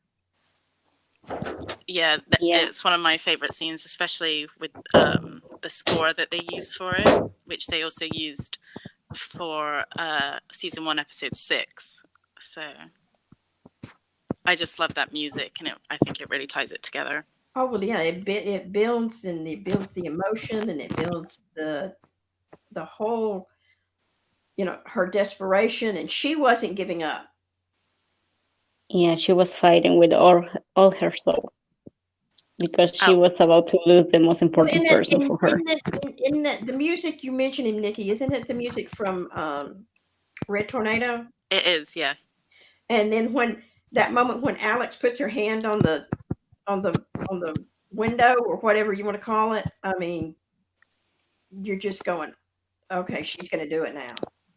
And she's there also supporting her as well. She's not just being saved. She's like, you can do this. She's again being Kara's rock. It's like, I trust you. I believe in you. Yeah. Exactly. Yeah. I love using that scene. I always wish I could use more of it. What is the name of the song? What is it called? Harnessing Anger. I think it might be. It was first used in Red Tornado. So yeah, I'm gonna look for it, because I have the one that is called "Having a Good Sister" that I like to use in some videos I made. Of course, I'm not close, and not even close as good as Nicki, because I'm in love with your videos. Thank you. All right, let's go on. Trigger. Oh, that hug. That hug. And we all know by now that was, again, this was another unscripted moment. This was all ad-libbed. that little Kyler scooting across the floor in the hug. Yeah. Exactly. No. And immediately after I saw that scene, no, this can be scripted. This is purely them. It must be them. Yeah. Those moments they have, and they decide to keep it because it's. And you know what scene we left out from the first season is the pillow fight. Oh yeah, that one. Which was another unscripted moment. Another of my favorite episodes of season 1 is actually for the girl who had everything, when Alex goes to save her. Oh yeah. Oh yeah, that's a great moment. That one where she says, "I need my sister." Yeah. Yeah, the desperation in her voice. It was amazing to see, because you see how good an actress is. It's Kyler. Kyler is such a good actress, especially for drama. So if you give them drama, they made amazing scenes about it. But see, they also do so well with the comedic scenes, like the scene at I forget what season is it, the second season or the third season? Second season, Thanksgiving, where she had when she's renting. No. when Kara takes her beer away from her and puts it in the freezer. Oh yeah. Oh yeah, that moment. And Alex and Alex goes behind her in the freezer and comes out with the scotch. Yeah. Yeah, she was sneaking out in the fridge, and she went for the scotch because she had a beer, but she went for the scotch. There you go. There you go. What's next, Rebecca? Oh, I cried on this one. And that even wasn't on Supergirl. That was on the crossover, right? No. That was after the Ruby recital, music recital, right? Yeah. When Ruby Alex, was singing, yes, Alex, she got realizes emotional that she and wants went to be a out. mother. Yeah. I was so proud of Alex in this moment that she finally recognized that her feelings mattered and what she wanted mattered, but she knew to get it was going to hurt. Yeah. Yeah, but it was about time for Alice to think on herself. But yeah, I think she knew that she had to give up Maggie for something that she really wanted, because they weren't going to agree on what Alex really wants, which I do hope that Alex does get at the end of season 6. I really hope she does. We've been waiting too long. Yeah. So. Oh, I totally agree, and I'm hoping we're going to do it. This is when Alex and Wynn got infected. Yeah, that's the one where she gets that scratch, isn't it, from pestilence? Yes. Yeah, and I remember that I told you this, Donna, that I felt a little bit robbed in that episode, because after Alex recovered, we see a little hut, but we didn't see a meaningful couch scene between the two of them, because literally Alex almost died. Right. So Kara's concern, I don't know, show her concern or her fears to almost losing her sister. Yeah. I miss that. Yeah. Well, and I don't know, what do you think, ladies? I think we also, maybe not robbed, but we were denied another great scene. There was they set this whole thing up about Imra doing what she was doing because she was trying to save her sister. And now here you have Supergirl fighting for her sister, and her sister laying there dying. And then you have James come in to talk to Wynn about dying. Yeah. Yeah. Yeah. That should have been a sister's scene. I agree. Yeah. Totally.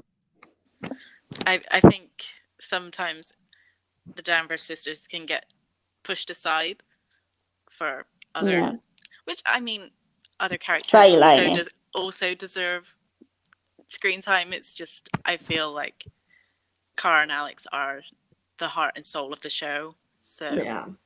Well, my dream episode is, and I don't think that we will ever get it, but my dream episode is just Alex and Kara, just Kyler and Melissa, and they're trapped somewhere, and Supergirl doesn't have her powers, so they're fighting to get out or get free or save each other. And that one, but just an hour of them doing that, just let them go for an hour. Yeah, I would totally let them get loose in a wood. Just let them be dragged to a wood and stay there for 3 days trying to survive. And we see Kara trusting on Alex's surviving skill.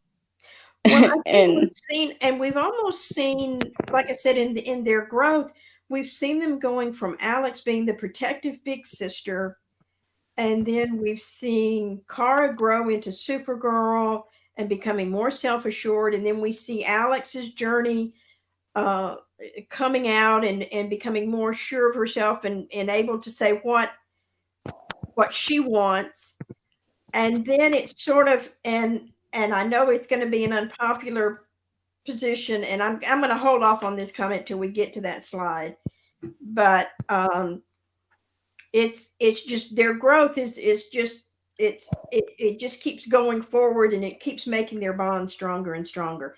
Let's see the next one, Rebecca, please. I'll make it rain. Make it rain. Oh, this is the no pizza on Argo line. Yeah. And that Kara came back from Argo, led her mom there. There's something particularly weird because she just found out that her mother is alive after 13 years. I think it was 13 years. And I still don't understand why they didn't make Allura come to Earth to be with her daughter, or at least have more interaction with her daughter, and I don't know, meet Eliza or Alex more, because they are a huge part of Carl's life, but also show that how important is Alex to Kara, that she decided to stay here on Earth. And jokes aside about the pizza, she decided to stay here on Earth because of Alex. Oh, absolutely, absolutely. Well, Alex is Kara's home. She's said it so many times. So, especially on season 3. I think that I made a video or a collage about how many times in season 3 Kara said that Alex was her home. I think one was in Midvale episode, right? Yeah. Yeah, one was in this episode, and the other one was in episode 20, I think. Yeah, I think she Yeah? says, yeah, I think so. But were at least 3 times. Absolutely. Oh no, that moment. These two, I cried. I don't know if there's anybody else on television that can make me cry in an instant the way these two can. I was crying so hard, and I'm a person that usually don't cry. I cry with Lexi's death, but in that moment, no one was dying, but it was like someone was dying. so yeah, I was late. I don't think I did cry. I cried. I think I think part of the problem with making fan is all I see is how am I going to make this into an edit. I don't, this bit's important, so I need to. So I think it kind of gets robbed in that way because every time I watch, I'm just thinking, what can I use? But you know instantly, just emotional scenes between them are just gold. I mean, yeah, I agree. I always love a Danvers Sisters scene. They're always good. Yeah. So see now here, this is that moment's important. And this is why what hooked me on the show in the beginning was them taking hands in the pilot. And to me, in Red Dawn, this was them coming full circle because it was marking the end of the Mind Wipe storyline, which I'm going to express an unpopular opinion. I loved the Mind Wipe storyline. I thought it was necessary for them to reset their relationship, for both of them to be able to step back and look and see that it was okay to think about themselves from time to time. I agree. I think it was also unpopular. I'm also with you on that. I loved the Mind Wipe. I mean, not just for angst purposes, because that's just my whole thing, but yeah, I thought it made sense for them as characters, and it kind of allowed them to grow in themselves. Yes. And I apologize. It's just come to my attention that last slide was, I had season 5 and it's season 4. Yes, it is. That's my bad, gang. I was trying to get everything in, and there's just too much. All right, and here's the end of it. And I know Rebecca's somewhere in the background chuckling because it's got Take the Grass. Take the grass. Yeah, it's a Supergirl Radio favorite moment from season 4. Well, ladies, I don't know how much longer that's it. That was the last slide, so that was perfect. Do you want to talk about this last slide, and then we'll wrap you guys up? Take that that's another You're My Home moment. And while we're wrapping up, I just want to say thank you to my guests. And I also, Rebecca's got I have a special gift for our listeners. Anybody that's sending a self-addressed stamped envelope. Oh yeah, let me pull that up for you, Donna. We've got a puppy.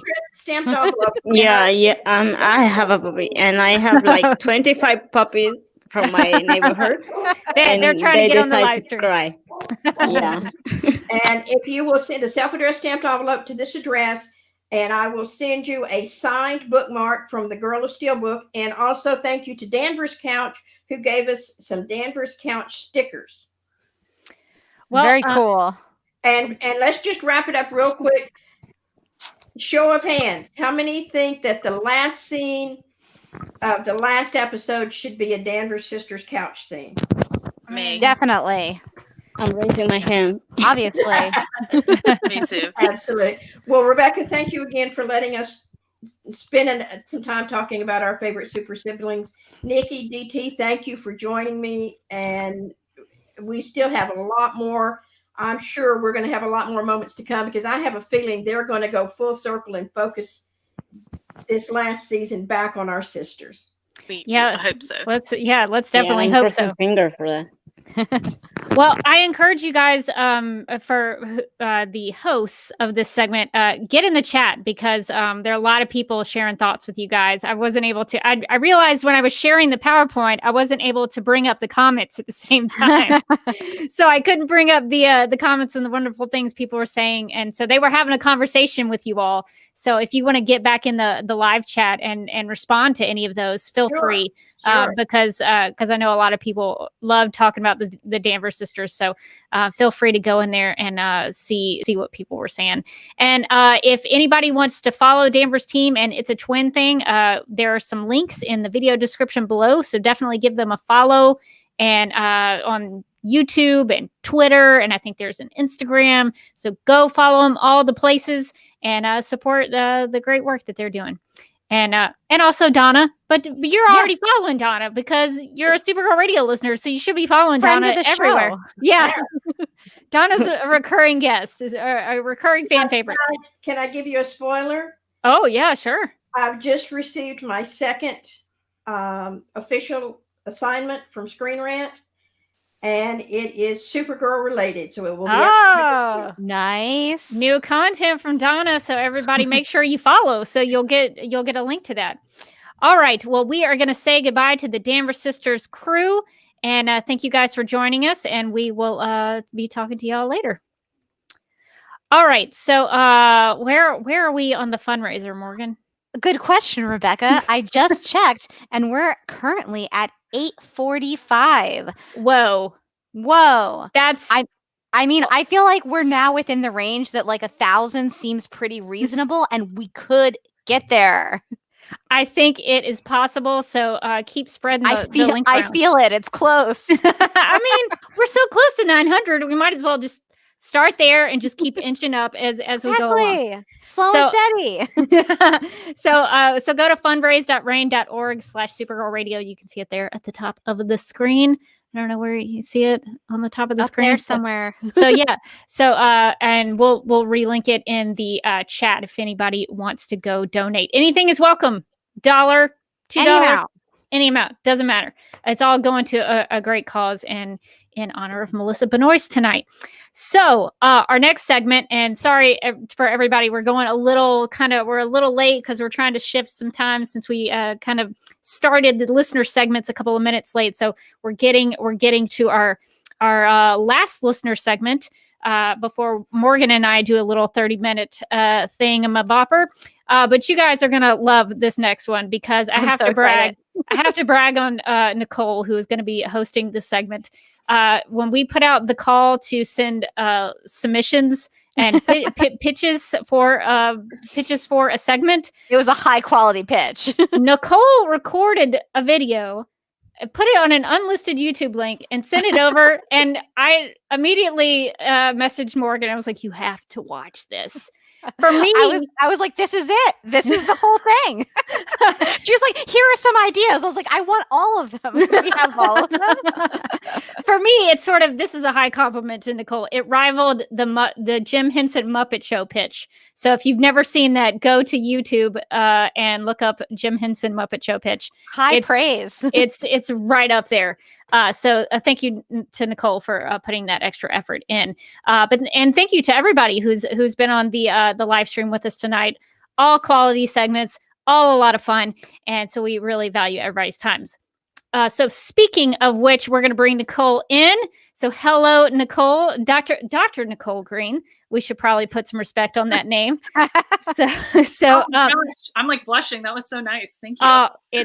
It's all true. 100%. You made my day when I got to watch your video pitch. I was like, "What is this? I love this." Maybe I'll unlist it. I'm going to try to get to as many of those ideas as I can today. I'm excited. Very pack cool. it in. Well, we've got Supergirl Radio legal consultants. Now we have a science consultant. I think now we're going to have some Danvers Sisters experts because they knew some things I didn't know. Yeah. And now we got some Super Pets experts. So we're accumulating. I think we're a really well-rounded podcast. That's what it is. What do you want to know? We have an expert for you. So we've got a lot of really smart listeners. So Nicole, if you want to fire up your presentation. Yes. And we'll get you started. So Nicole is going to talk about sciencey things. Science. I've been wanting to do that all day. Science. So she's going to talk about science on Supergirl and the things that they may or may not get right on the show. So we're going to have to learn about science with Nicole. So Nicole, if you want to fire up that first slide, and we will let you get to it. Okay. All right, are you ready, Nicole? Can you hear me? Yes. Yep. I am ready. Okay, we are going to leave, and you're going to take over, and we'll probably pop up some questions if anybody has some. So, it's your 30 minutes. Absolutely. So I do have a second device up, so I'm going to try to keep an eye on the chat, but we'll see how talented I am and how much I can multitask. Okay, so perfect. So, as I said. I'm Nicole Green. I'm a postdoc research scholar and academic scientist at the University of Iowa. And so my pitch was basically trying to decide how can I really just do an extended boardroom or ballroom. And so the idea I came up with is let's approach this as somebody who is a safety auditor or somebody who comes into labs and they have to, with a very clinical and detailed eye, look and see what the science is like in Supergirl. So we basically have the DEO lab spaces, I guess the DEO lab spaces, L Corp, and then I guess in season 5 we sort of have that alternate Luthor lab that Lex and Lena are working out of. So I'm going to give some disclaimers, just like Leslie did, except I think hers were real and mine are more to give you some perspective of who I am. I don't have competing interests because I just work in a lab in a basement. I'm not a consultant, but I'm available to consult if anybody wants a consultant for free. I do not represent the University of Iowa. They do not know that I am here doing this, although I think they'd be into it.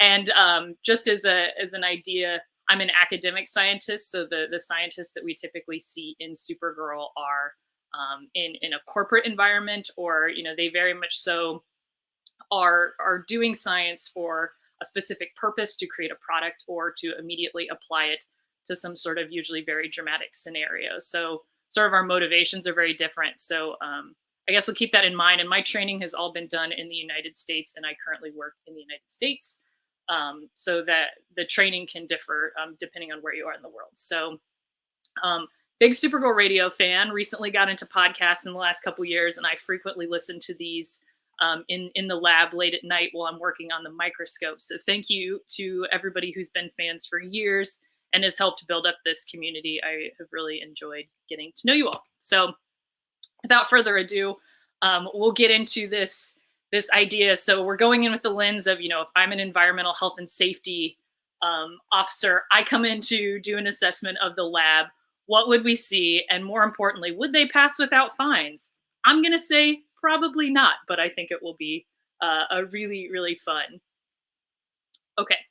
So there's basically 3 areas that if you're coming into a lab and you're thinking about sort of safety and good scientific practice that you would think about. The first is sort of the behavior in the lab. How do you act? The second would be, how do you dress and or what protective equipment should you be wearing? And the third is sort of the environment that you exist in and the instrumentation around you. And are all of those things up to code? And are they a conducive environment to do not only good science, but safe science? So I think Morgan or Rebecca, if you want to cue the boardroom or ballroom theme music, we can do that now. And now, Lena Luther, boardroom or ballroom. I love it. Okay. So to get right into it, I thought we'd just start off really strong and get into the outfits. So I basically, for the last several days, just been staring at pictures of Lena Luther's outfits. If you've never been on Shop Your TV or worn on TV, I would recommend it. You can see how much everything costs. But a big part of being in the lab that we talk about and gets talked about consistently is, the outfits. And especially in regards to women, this can get a little political, unfortunately. So there's some, I think, some serious undertones to what people are judged about wearing in the lab. But there's also, in terms of thinking about telling people what to wear in the lab, the safety component is what matters. So here on the left, we have a really good example of Lena doing something that she should in the lab, which is she's got on a lab coat. She's working at this very nice microscope that I tried to figure out what it was, but could not. But I'm not dissuaded. I'm still searching. So basically, this is a good example of Lena doing what she should be doing in the lab. She's always got her hair back, usually, in the lab, which is also a big component of something you're supposed to do. You don't want your hair, getting in chemicals and all that. But I would say, we also have several examples outside of the lab where there's a lot of exposed skin. This is not good for splashes.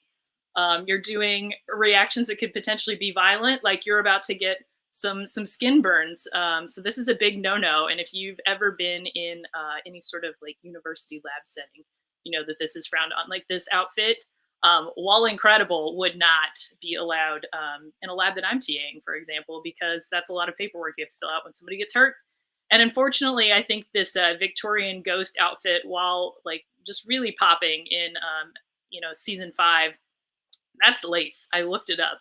That is not a special sort of material, although I wouldn't put it past Lena to create some sort of transparent material that she could, in fact, wear a windowed blouse in the lab and be safe. But from what I can tell, this is not one of those cases. So Lena is a hazard sometimes if she's coming in and out of the lab in her daily corporate attire.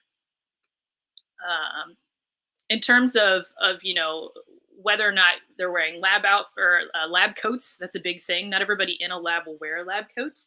But I would say for the vast amount of things that they're doing, a lot of it is chemistry based. You're going to want to wear a lab coat to protect yourself and to protect the very expensive clothing that people are wearing.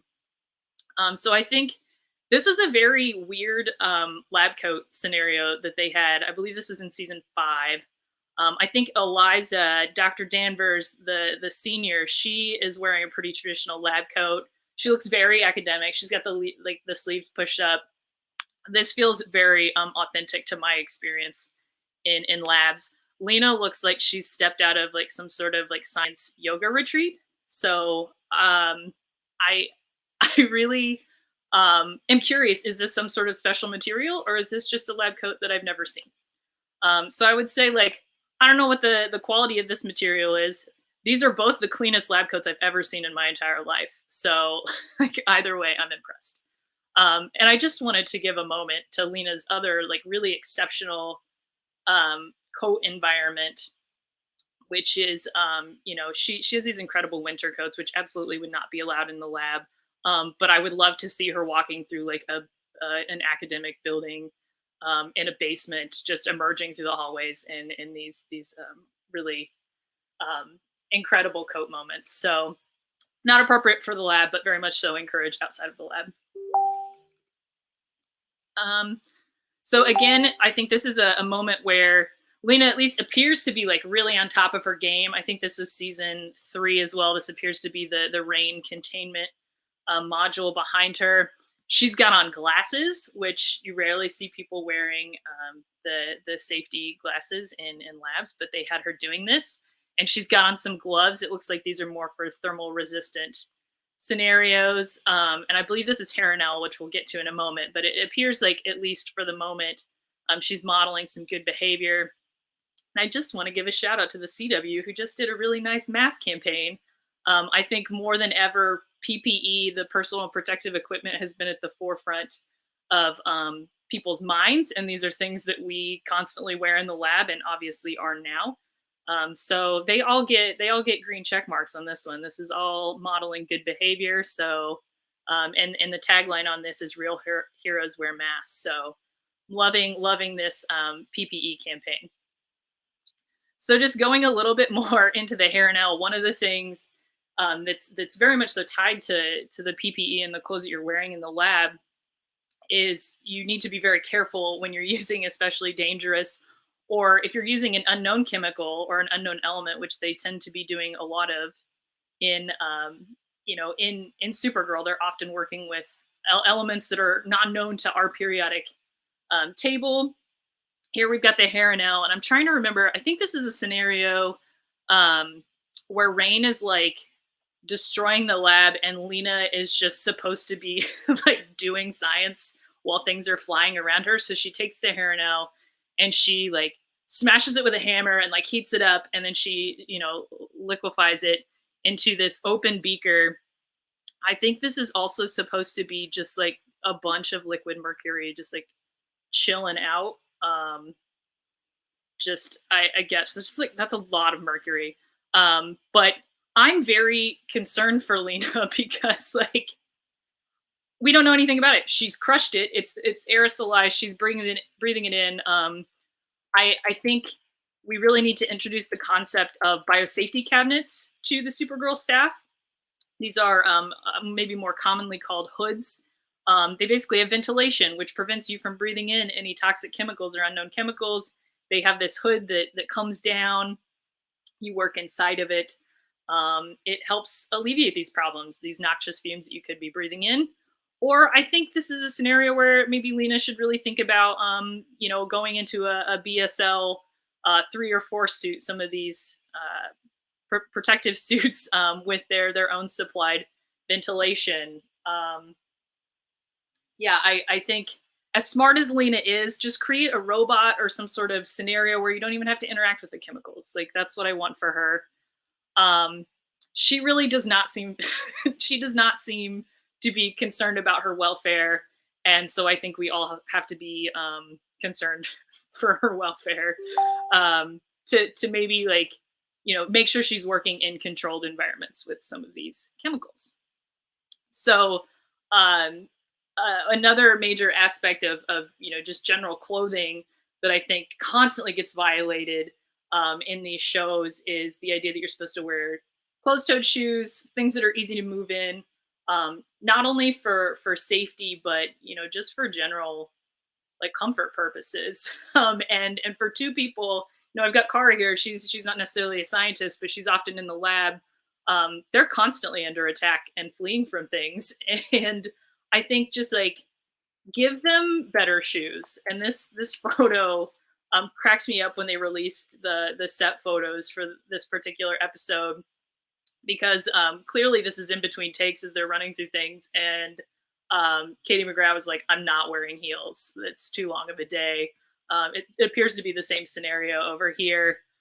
These seem better for the lab. And also, like, for me, I live in Iowa. It gets cold here. I walk to work.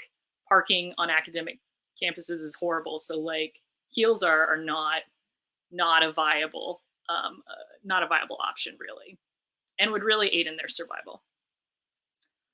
So I might come back to this at the end, but I think just a quick threat assessment. If I was a safety officer that went through the lab, they tend to identify people who, maybe pose a risk. They're observing you do your science. They try to give you suggestions if it's an internal audit so that you don't get fined by an external organization like the EPA. So I think if I had to pick people to be in my lab, I definitely want Dr. Eliza Danvers. She seems chill. I feel like she would be really concerned about everybody's safety and would do everything she's supposed to. I feel like her biggest risk would be like bringing food into the lab because she made cookies, and that's like a fairly minor violation that I feel like could be corrected. I think Alex is like equally concerned with safety and careful.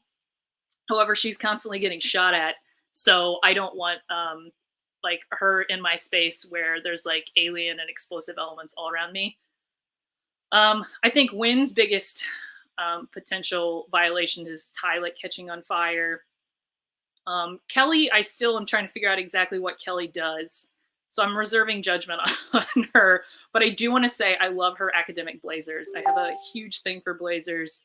It's sort of a legacy in our lab that I help people pick out blazers for their first presentations. So, I do love Kelly's look. It feels personal to me. I guess just the sort of on the evil end, I mean, at least Lillian Luther wears this nice apron when she's working with toxic things and forcibly giving people medical treatments. She definitely doesn't have a license, so she's not supposed to be in any sanctioned lab. Eve is a wild card, like always. I don't know what brand of personality she has that day, so I'd say I don't want her in the lab. I think all the brainies seem to be pretty safe. Their clothing looks safe. I want a brainy to help me assess odds before I do experiments, frankly. That would be really great. Lena is wild, especially in season 3. I think we get the two spectrums of Lena's lab attire personalities. We get very appropriate outfits like the button down she wears when she's doing her very suspect clinical trial with Adam.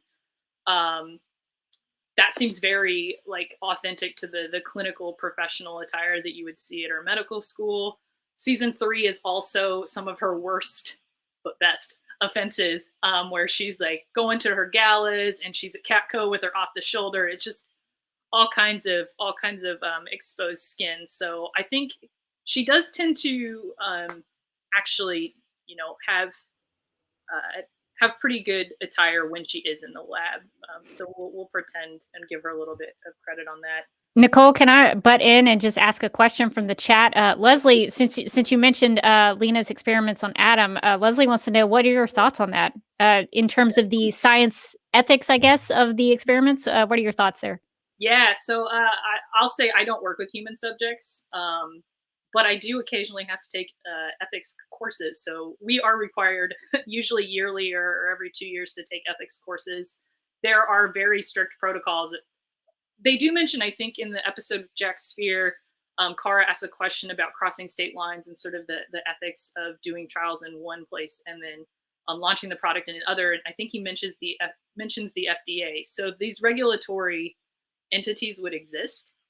And so Lena would be beholden to all of the human trial regulations that exist. I think a human trial of one person is not a real clinical trial. I don't know. There might be some interesting legal crossover there, actually, because there was some compensation at the end. So I assume there was a lot of contracts and things signed, but I'm not sure. It seems suspect to me, I guess, is what I'll say.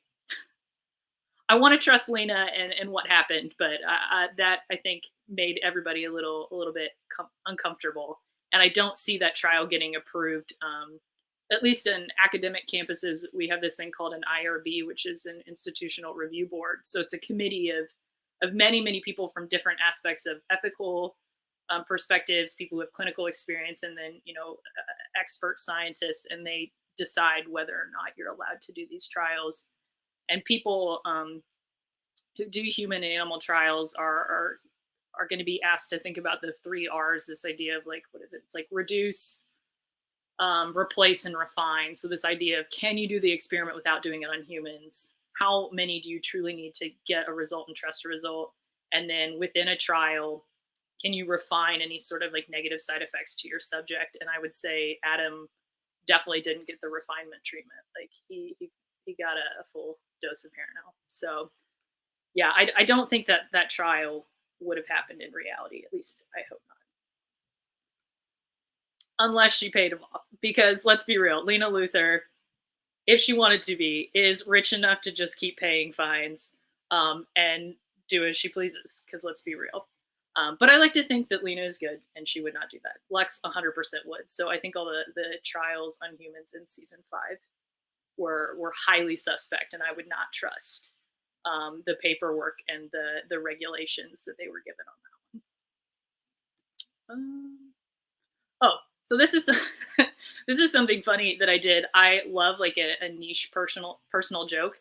And so the context behind this is that almost none of my friends actually watch Supergirl, and I constantly try to get them to.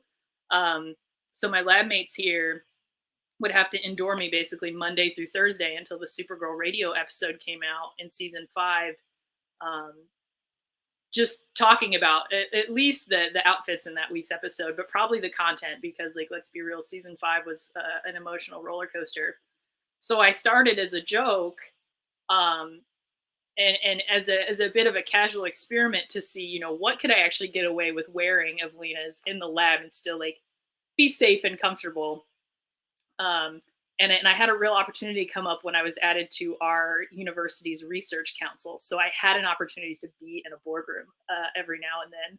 So this is the results of a casual experiment that nobody really asked for, but everybody got Snapchats of constantly.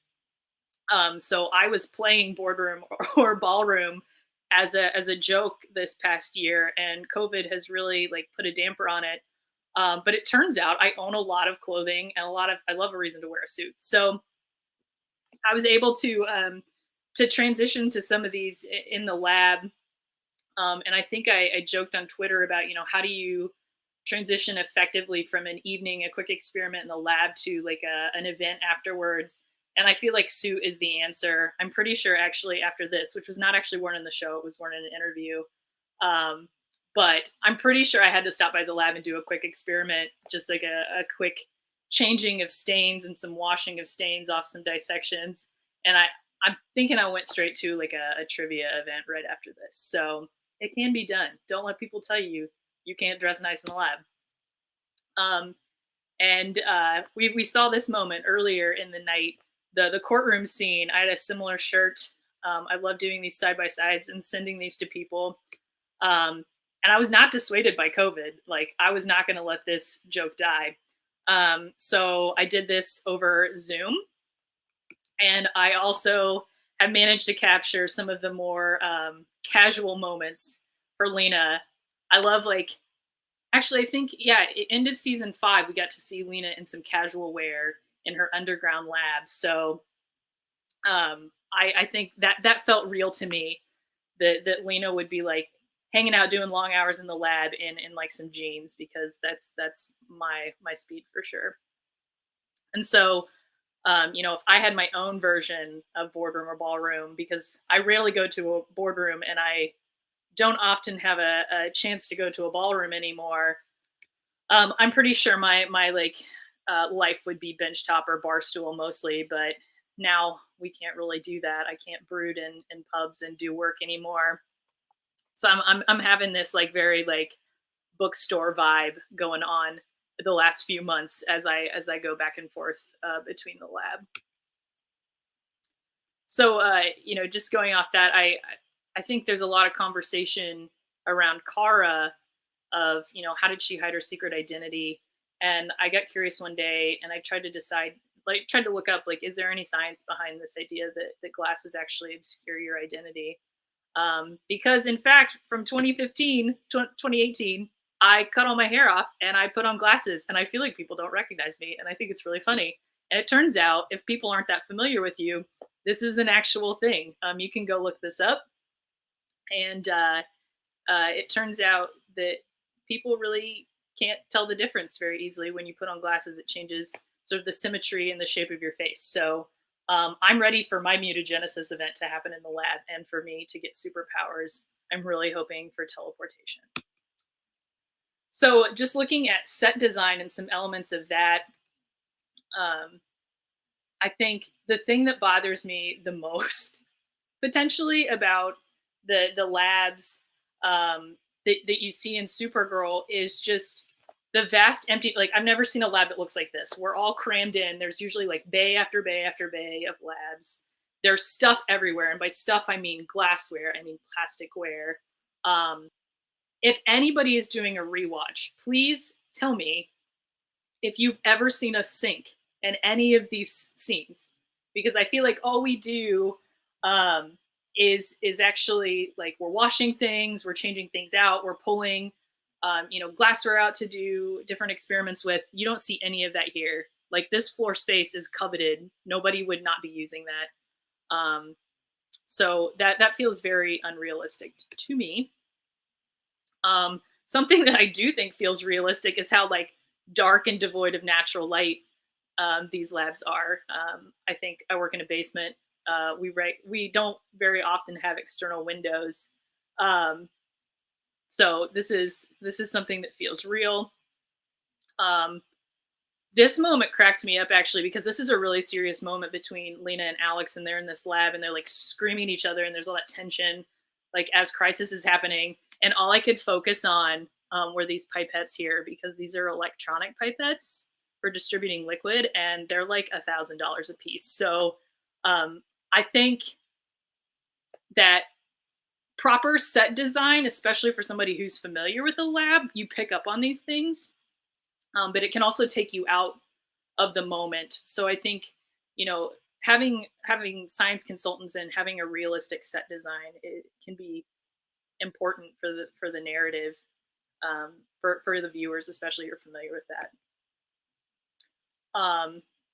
Nobody probably thinks about this, but I was really curious where Lena Luthor shops for her science supplies, and I found this screenshot, and it turns out she has some like specific Luthor core, special plasticware made. And I think on the microscope image, much earlier, she had the branded microscope. She probably makes her own microscopes, honestly. Most of us in science shop at Fisher Scientific, which is better known as the Walmart of science. So all our glassware looks pretty similar.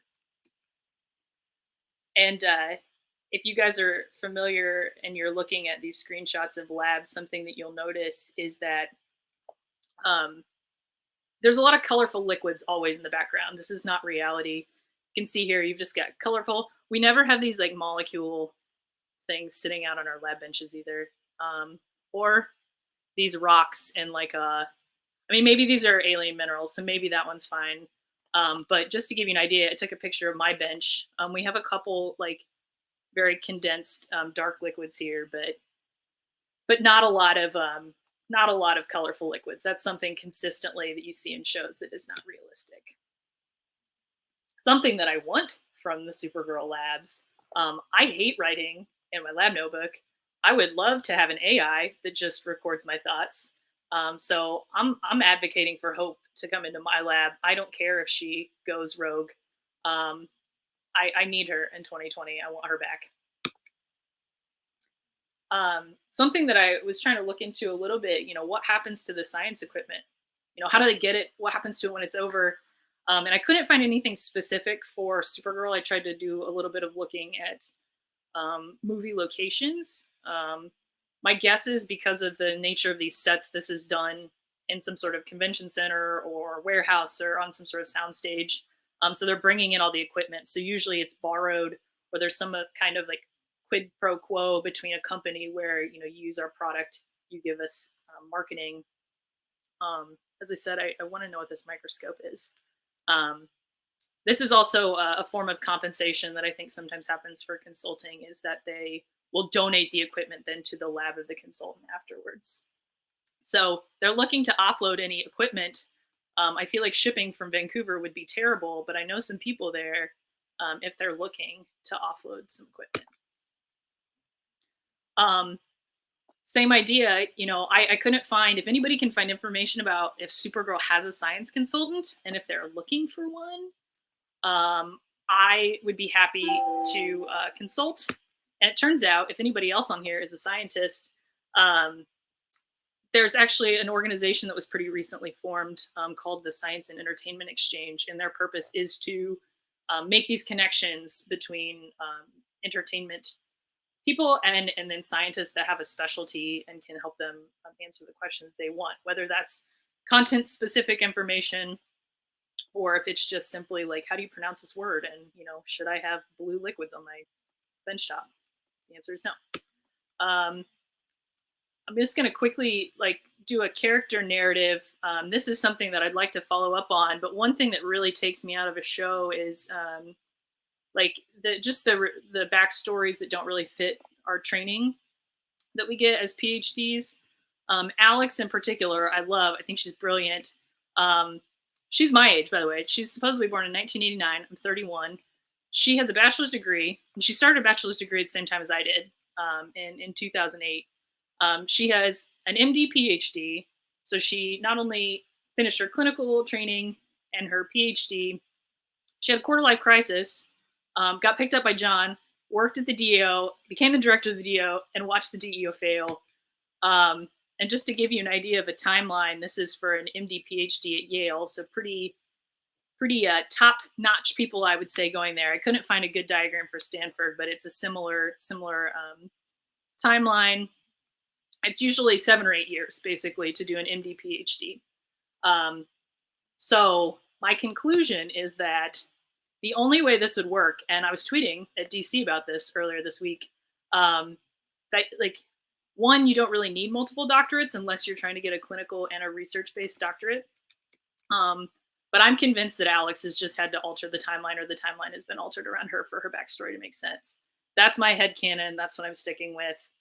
I also think about this on occasion, especially in Lena's case. We don't really know if she has a doctorate or not.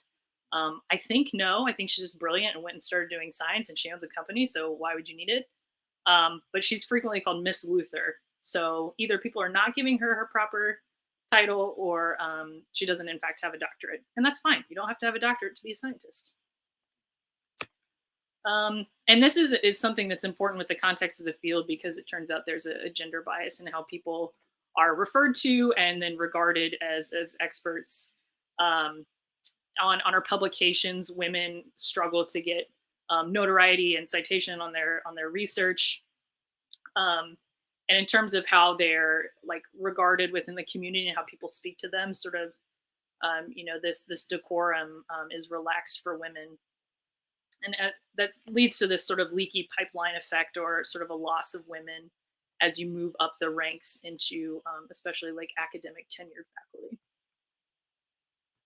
So the reason I think all this really matters about accuracy and, you know, how people dress all these perceptions are really an opportunity for media to think about, you know, their role in moving STEM forward and being more diverse. We know the CW's slogan, I think this is their 2018 brand because it was the nicest one I could find. Their slogan is Dare to Defy. They've got a lot of statements about representation and diversity mattering. We're having similar conversations in science. And if this is something that you guys are interested in, I encourage you to go to the Gina Davis Institute on Gender and Media. They're doing some really interesting studies on this intersection of especially like women and race and gender in media, and how that influences the perception of who goes into STEM related fields. And in particular, they talk about this Scully effect, sort of this role that seeing a female has had on people, mostly of my generation, in terms of them going into a STEM-based career. So I think in season 6, I think I pitched this in the call-in show. I really think there's an opportunity. We have all these incredibly like diverse and female scientists. Let's bring Eliza in there. I want to see Kara maybe get back to her roots, thinking about all the experience she had on Krypton, with her legacy of being a scientist. I want to see them team up and do like a super version of the Kasnia investigation, but more science-based.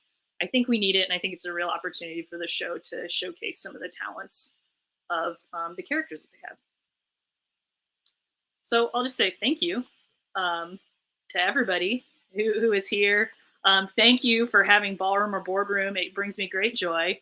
You guys did it first. You brought the important questions about Lena's lab outfits. If you guys want to follow me on Twitter or Instagram, I'm on both at Drosophila Lady Psi.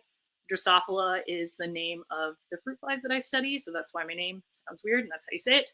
And also because you can't hide as an academic scientist, so if you're curious what I do, here's my email and my lab website. So I'm going to stop sharing. Nicole, that was amazing. Wow. we couldn't get to all the questions while you were going. I'm going to try to see if I can find because we did have some comments about the labs and the sinks. So there's I saw one fly by, and you're right. I meant to mention this about like eye washes and safety showers. Yeah, that's in every lab. Where are they? That's a great point, Julia. I don't know what Lena's going to do if she gets acid on her skin. It's not going to be to wash it off right away, and that's a shame. So, especially since there's so much clavicle, usually we're talking big like, target. Cool, you're going to need you're not going to be able to rinse that off. That's a shower scenario.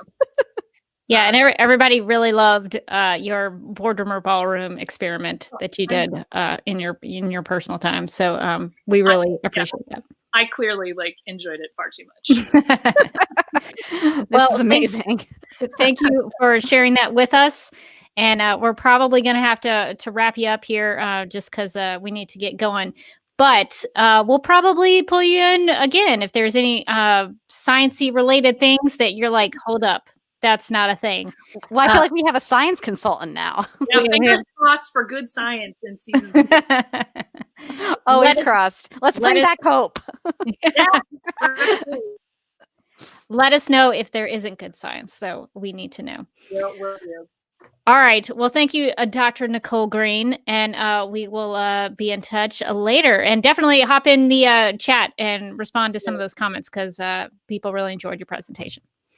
Paula here mentions that the props department is actually on Twitter. I think she said they're on social media. Really? Oh my gosh, Paula, I'm gonna do it. Paula, drop that info into the chat. Drop that link in there. Let's get Nicole some lab equipment. All right. Well, we will say goodbye to Nicole and Morgan. I feel like our segment that we were going to do, like a little wrap up segment, is going to be kind of a letdown after all these. It definitely will. these fantastic segments that everybody, Lynn and Nicki, and then Donna and It's a Twin Thing and Danvers team and Leslie, the Supergirl Radio legal consultant, and Dr. Nicole Green. I mean, everybody did such a great job. I feel like our problem is that we didn't come in with a PowerPoint. Yeah, we probably should have. We have no PowerPoint. I'm sorry, guys. It's just going to be us. I hope that's okay. But we do have a little video that we can play because we have some news. The news. So, according to the Hollywood Reporter, Melissa Benoist is nominated for the inaugural Critics' Choice Super Awards, which I feel like could have a stronger name. Okay. But there's a new award called the Critics' Choice Super Awards, and Melissa is nominated in the category of Best Actress in a Superhero Series. And John Cryer is also nominated in the category of Best Actor in a Superhero Series.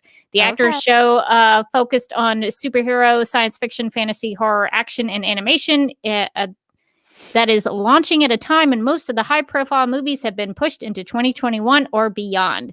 The awards promise to honor the movies and television shows that power most of the current entertainment industry, the one that fall into the superhero, science fiction, fantasy, horror, action, and animation space.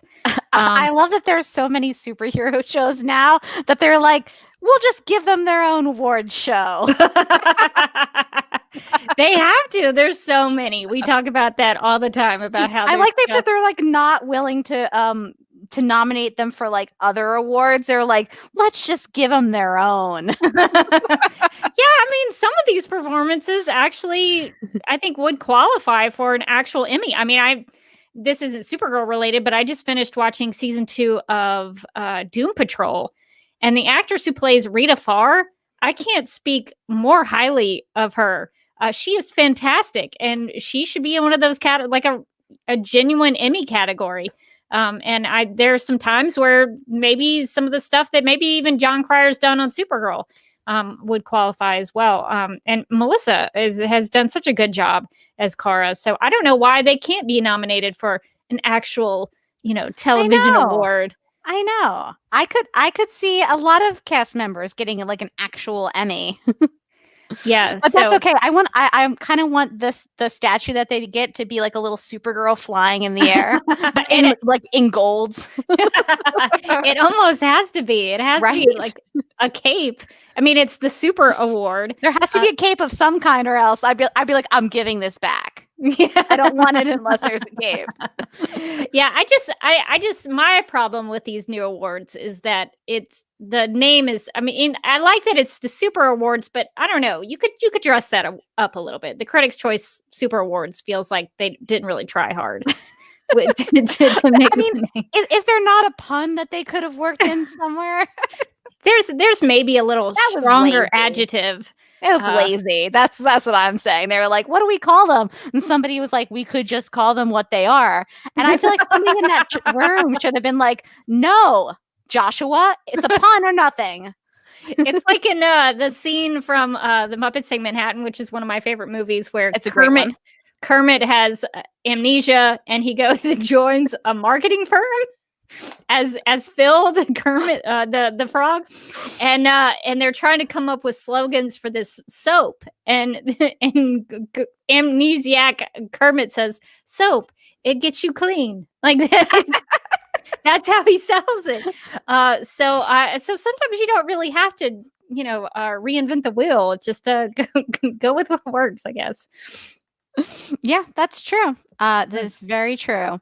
Okay, so we also have an email from Jay who writes, I'm writing an email because I thought of a cool idea for continuing the Arrowverse. Jay out here pitching ideas. Okay, a while ago when they were still undecided on Green Arrow and the Canaries, wait, have they made a decision on that? I think the no decision feels like a decision. I'm trying not to see that writing on that wall, but yeah. God, why wouldn't you pursue that? I don't understand. I'm so mad about it. Okay, back to this email. Jay says, I thought it would be cool if they also did a show centered on Nora West Allen, aka what is that? XS? Is that how you pronounce? Or is she like X? Sorry, I took you out of the screen. I was trying to search. Oh no. It's XS. It's XS. It's XS, really? It is. Okay. You can tell I'm behind in the flash because that sounds like the name of like a 90s, like I don't know, like a 90s girl group, right? Yeah, actually it kind of does. It's us, XS. Okay, sorry. I'm gonna get like a lot of people who love Nora who are really mad at me because I'm like 5 seasons behind. I'm sure she's great. Okay. Jay says, I thought it would be cool if they did a show centered on Nora West Allen, aka XS. I was thinking that in the last season of Supergirl, they could have Kara and Mon-El get back together and eventually have a kid. In parentheses, I do not like Mon-El, but he works best for this because he is a Daxamite. End parentheses. I like that in the middle of this pitch, they're like, I actually don't like them together romantically, but I'm trying to make it work. So Jay says, and then that kid could have a series in the future along with Mia, Oliver Queen and Felicity Smoke's daughter, and Nora.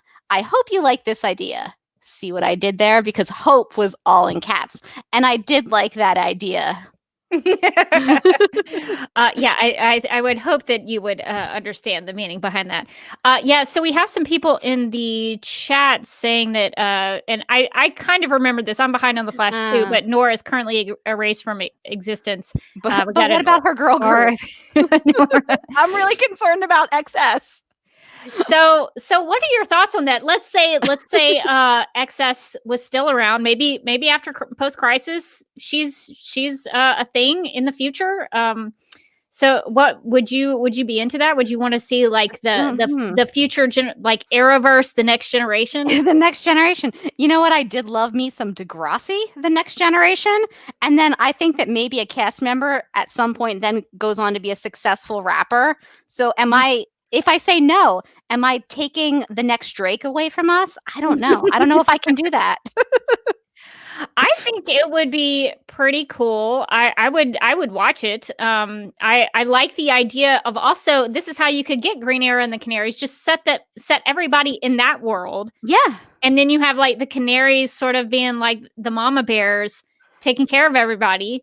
And I mean, this seems like a show that writes itself, I think. I would watch this show. Yeah, it's like I just got done watching a lot of Saved by the Bell, like the new generation of Saved by the Bell. So I can't cast aspersions on like, what if we followed their kids? Like, clearly I will watch it and enjoy it. So yeah, I would watch like Supergirl, then Super Friends, the next generation. But like Supergirl and Mon-El have a kid, but it turns out that their kid is kind of a jerk because everyone's opposites. Yeah, what would Kara and Mon-El's child be like? I could not tell you. Well, my only critique of this idea, Jay, is that I was very upset with Mon-El at the end of, I think it was season 3, when he hit on Kara while he was married. And then there was some murky stuff going on with the relationship, I thought, between Mon-El and Imra. I don't think they made that very clear on whether or not they were still together. Did they get a United Planets divorce? I think they got a space divorce. That's the impression I got. They decided to space see other people. I don't know. I think that they had both agreed that he wasn't good enough for her. I think he was like, listen, I'm not good enough for you. And she's like, no, you're right. And then they just kind of shook on it and like went separate directions. I don't know. I was also a little murky on that too. Well, and Danae makes a good point. Technically, there was I guess, a sort of a fetus of Mon-El and Lena on the Daxamite ship. Do you remember that at the end of season 2? We joked about the hair air. I forgot about that. Oh my God. Season 6. The hair air comes back. You know who it is? Do you know who it is, Rebecca? It's Nasty Luther. Though I got the worst of both parents. And now I'm mad. That would be awesome. And now I'm going to be disappointed. It's a perfect setup now. I forgot about this entirely, and now I'm overly invested. I mean, they could use the callback. It's part of the canon of the show. Well, I mean, that was pre-crisis, but you could still maintain that it was still there. It could have still happened. So Leslie says Mon-El and Imra got a space divorce. So that makes sense. So Mon-El and Kara getting back together is a potential, but then we also have William in the way. Who do you think got the Legion in the divorce? Well, that's true. They would probably both, because that's going to be awkward otherwise. Well, I guess the Legionnaires always kind of date each other, so I guess that wouldn't. They're used to it. They're like, this is just another day. Yeah. So that's a really interesting question. I do wonder if they'll try to take some elements of Supergirl. I don't know if they'll spin it off because they already have Superman and Lois. So I guess you already have that. But that is a good question. Thank you for writing in, Jay, and sharing your thoughts, and for listening to Supergirl Radio. Are there any other comments that we need to get to? Let's see. Yeah, if you have a comment or a question for us while we wrap up here, leave them in the chat and we will talk about them. Yeah, and definitely make sure you're going to donate if you haven't already. I guess we could do a check on the tally as of right now. I feel like we should not go until there's $1,000. I know, and we're so close. I think we are 8:45. Yeah. Come on, guys, let's do it. We're so close to 900. So if y'all want to share that link around, and we will try to see what we can raise. Okay, let's see. Bryn asks, what are your thoughts on watching all the series in order first? Are you like me and want to watch one series and then go back and put them in order? Like all the different shows as they happen? Oh, yeah, I think that's probably, I guess, within the Arrowverse. A friend of the podcast, John and Wilson, I think did that, where he went back and was rewatching, like he started with Arrow and then he worked his way up. That's a tough task. That I think you almost have to do it if you want to understand what's happening in the crossovers, but you could probably just, I don't know. It's kind of tough because I remember that duet crossover and you would be so confused if you hadn't watched Supergirl, I think. Yeah. I remember us having issues with the way they handled it from the Supergirl TV series and the crossover.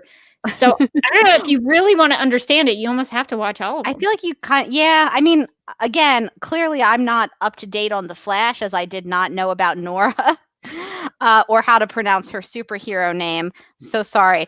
But it's funny. I was on Gay Gals the podcast Gay Gals Watch, and we were watching the first part of the first crossover, like the full crossover, which was the Supergirl episode Medusa.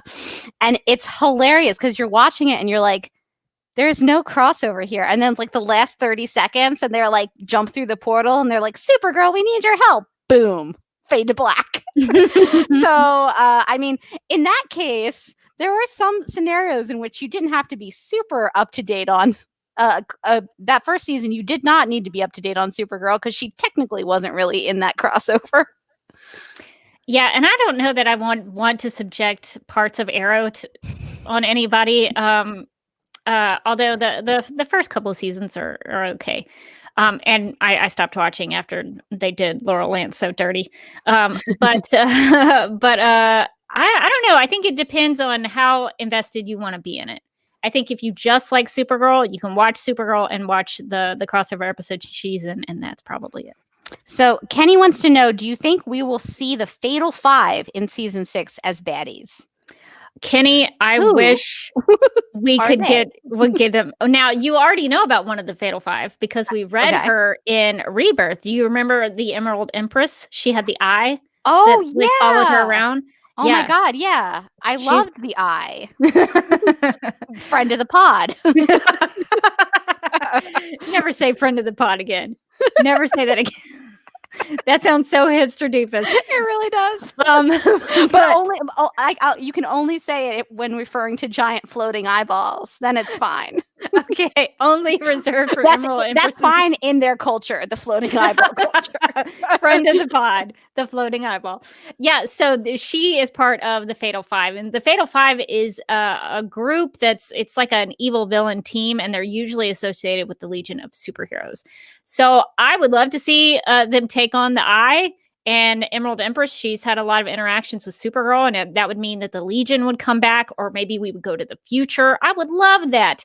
Having said that, that would depend on the writers having some sort of knowledge of source material or wanting to explore those things. So that's, and maybe budgetary reasons. I mean, too. that floating eye is not cheap. I'm saying the floating eye is not cheap. I'm serious.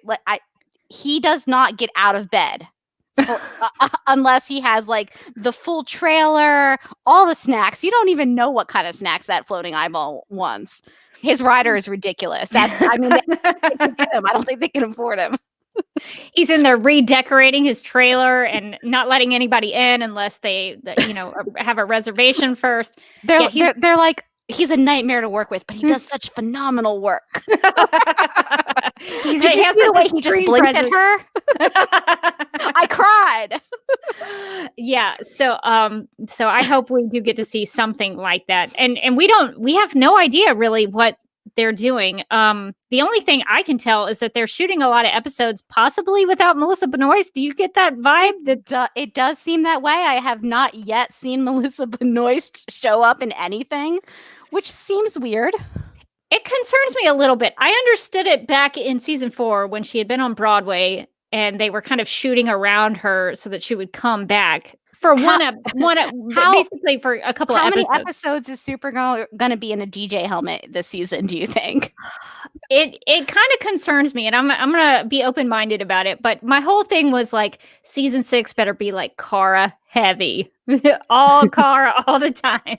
And the fact that they're able to shoot so much without her is concerning. Yes. It does make me question some things. Yeah. We got a question with Painkiller, Wonder Girl, and Stargirl on the way. Do y'all think we're getting even closer to a CW's version of Teen Titans / Young Justice, especially with John Kent also on the way? I think that would be pretty cool. I think, I don't know if they would be able to all cross it. Because I think Wonder Girl is going to be on the CW. Yeah, I think so. It seems like it. Yeah. And Stargirl is now like an HBO Max original. I don't know much about Painkiller. Is it Painkiller or the Peacemaker? Because I know that's happening. Oh my God, they're both happening? I don't know either of these people. I don't know much about Painkiller. You'll have to let me know in the chat what that is. I know there's a Peacemaker spinoff series from the Suicide Squad that's coming out. There's a character in that movie that they're going to make a TV series about. But yeah, I don't know. It depends on if they're all able to cross over. Yeah. I mean, I would watch it. So Leslie says Melissa isn't going to Vancouver until January. So she's on maternity, I guess, still. That makes sense that she would still be on maternity, but that's several months. Do you think that they're just like shooting all the scenes and then like she comes in and then it's like, congratulations, you're working an 85-hour week. Like she has to shoot all of her scenes now without any break. Well, the reason that makes me concerned is that typically Supergirl should be in most of the scenes. Rebecca, I figured it out. We're finally getting that day in the life of Pam from HR. I can make it DEO's gone, and she's got to find her own way. Pam's making her own way now. It's a fresh start, a new chapter for Pam. It's a fresh start for Pam. That's going to be the season premiere. It's going to be called A Fresh Start for Pam. People are going to be so confused. It's going to involve none of the cast. That is the only way I would accept this. But yeah, it does concern me that they're shooting for like 3 months without the lead of the show. Okay, so we did get some clarification. Painkiller, I guess. You can tell I'm also behind on that one. Yeah, I haven't been watching Black Lightning, so I don't know. And then Peacemaker is HBO Max. Painkiller is a Black Lightning spinoff. Okay, so that makes more sense.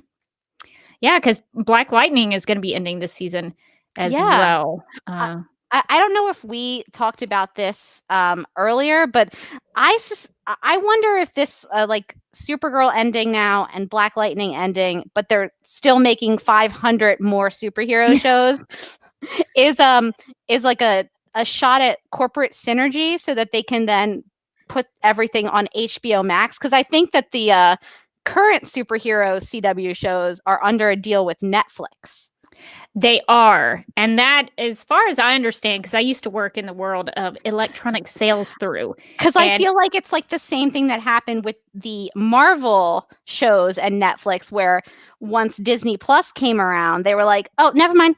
And just kind of tossed them off. They were like, goodbye, canceled. Yeah, I think that's a really good point, because it depends on when that runs out for Netflix, and they've had that deal for a long time. They have, yeah. And the CW shows are still on Netflix. So that's a very good point. Danny said that Pam will be like Mary Tyler Moore and throw her hat up in the air. Freeze frame. On that. Yes, that's what I want to see in season 6. Finally, diving into the meaty storyline. Maybe Pam just went through a breakup. Will she find love again? Yeah, I want to know what Pam's new life is going to be comprised of. All right. Well, I guess since we have run a little bit late, I guess we'll take, if there's any more questions, we'll take a few more. But we'll have to start closing it down. Let's see.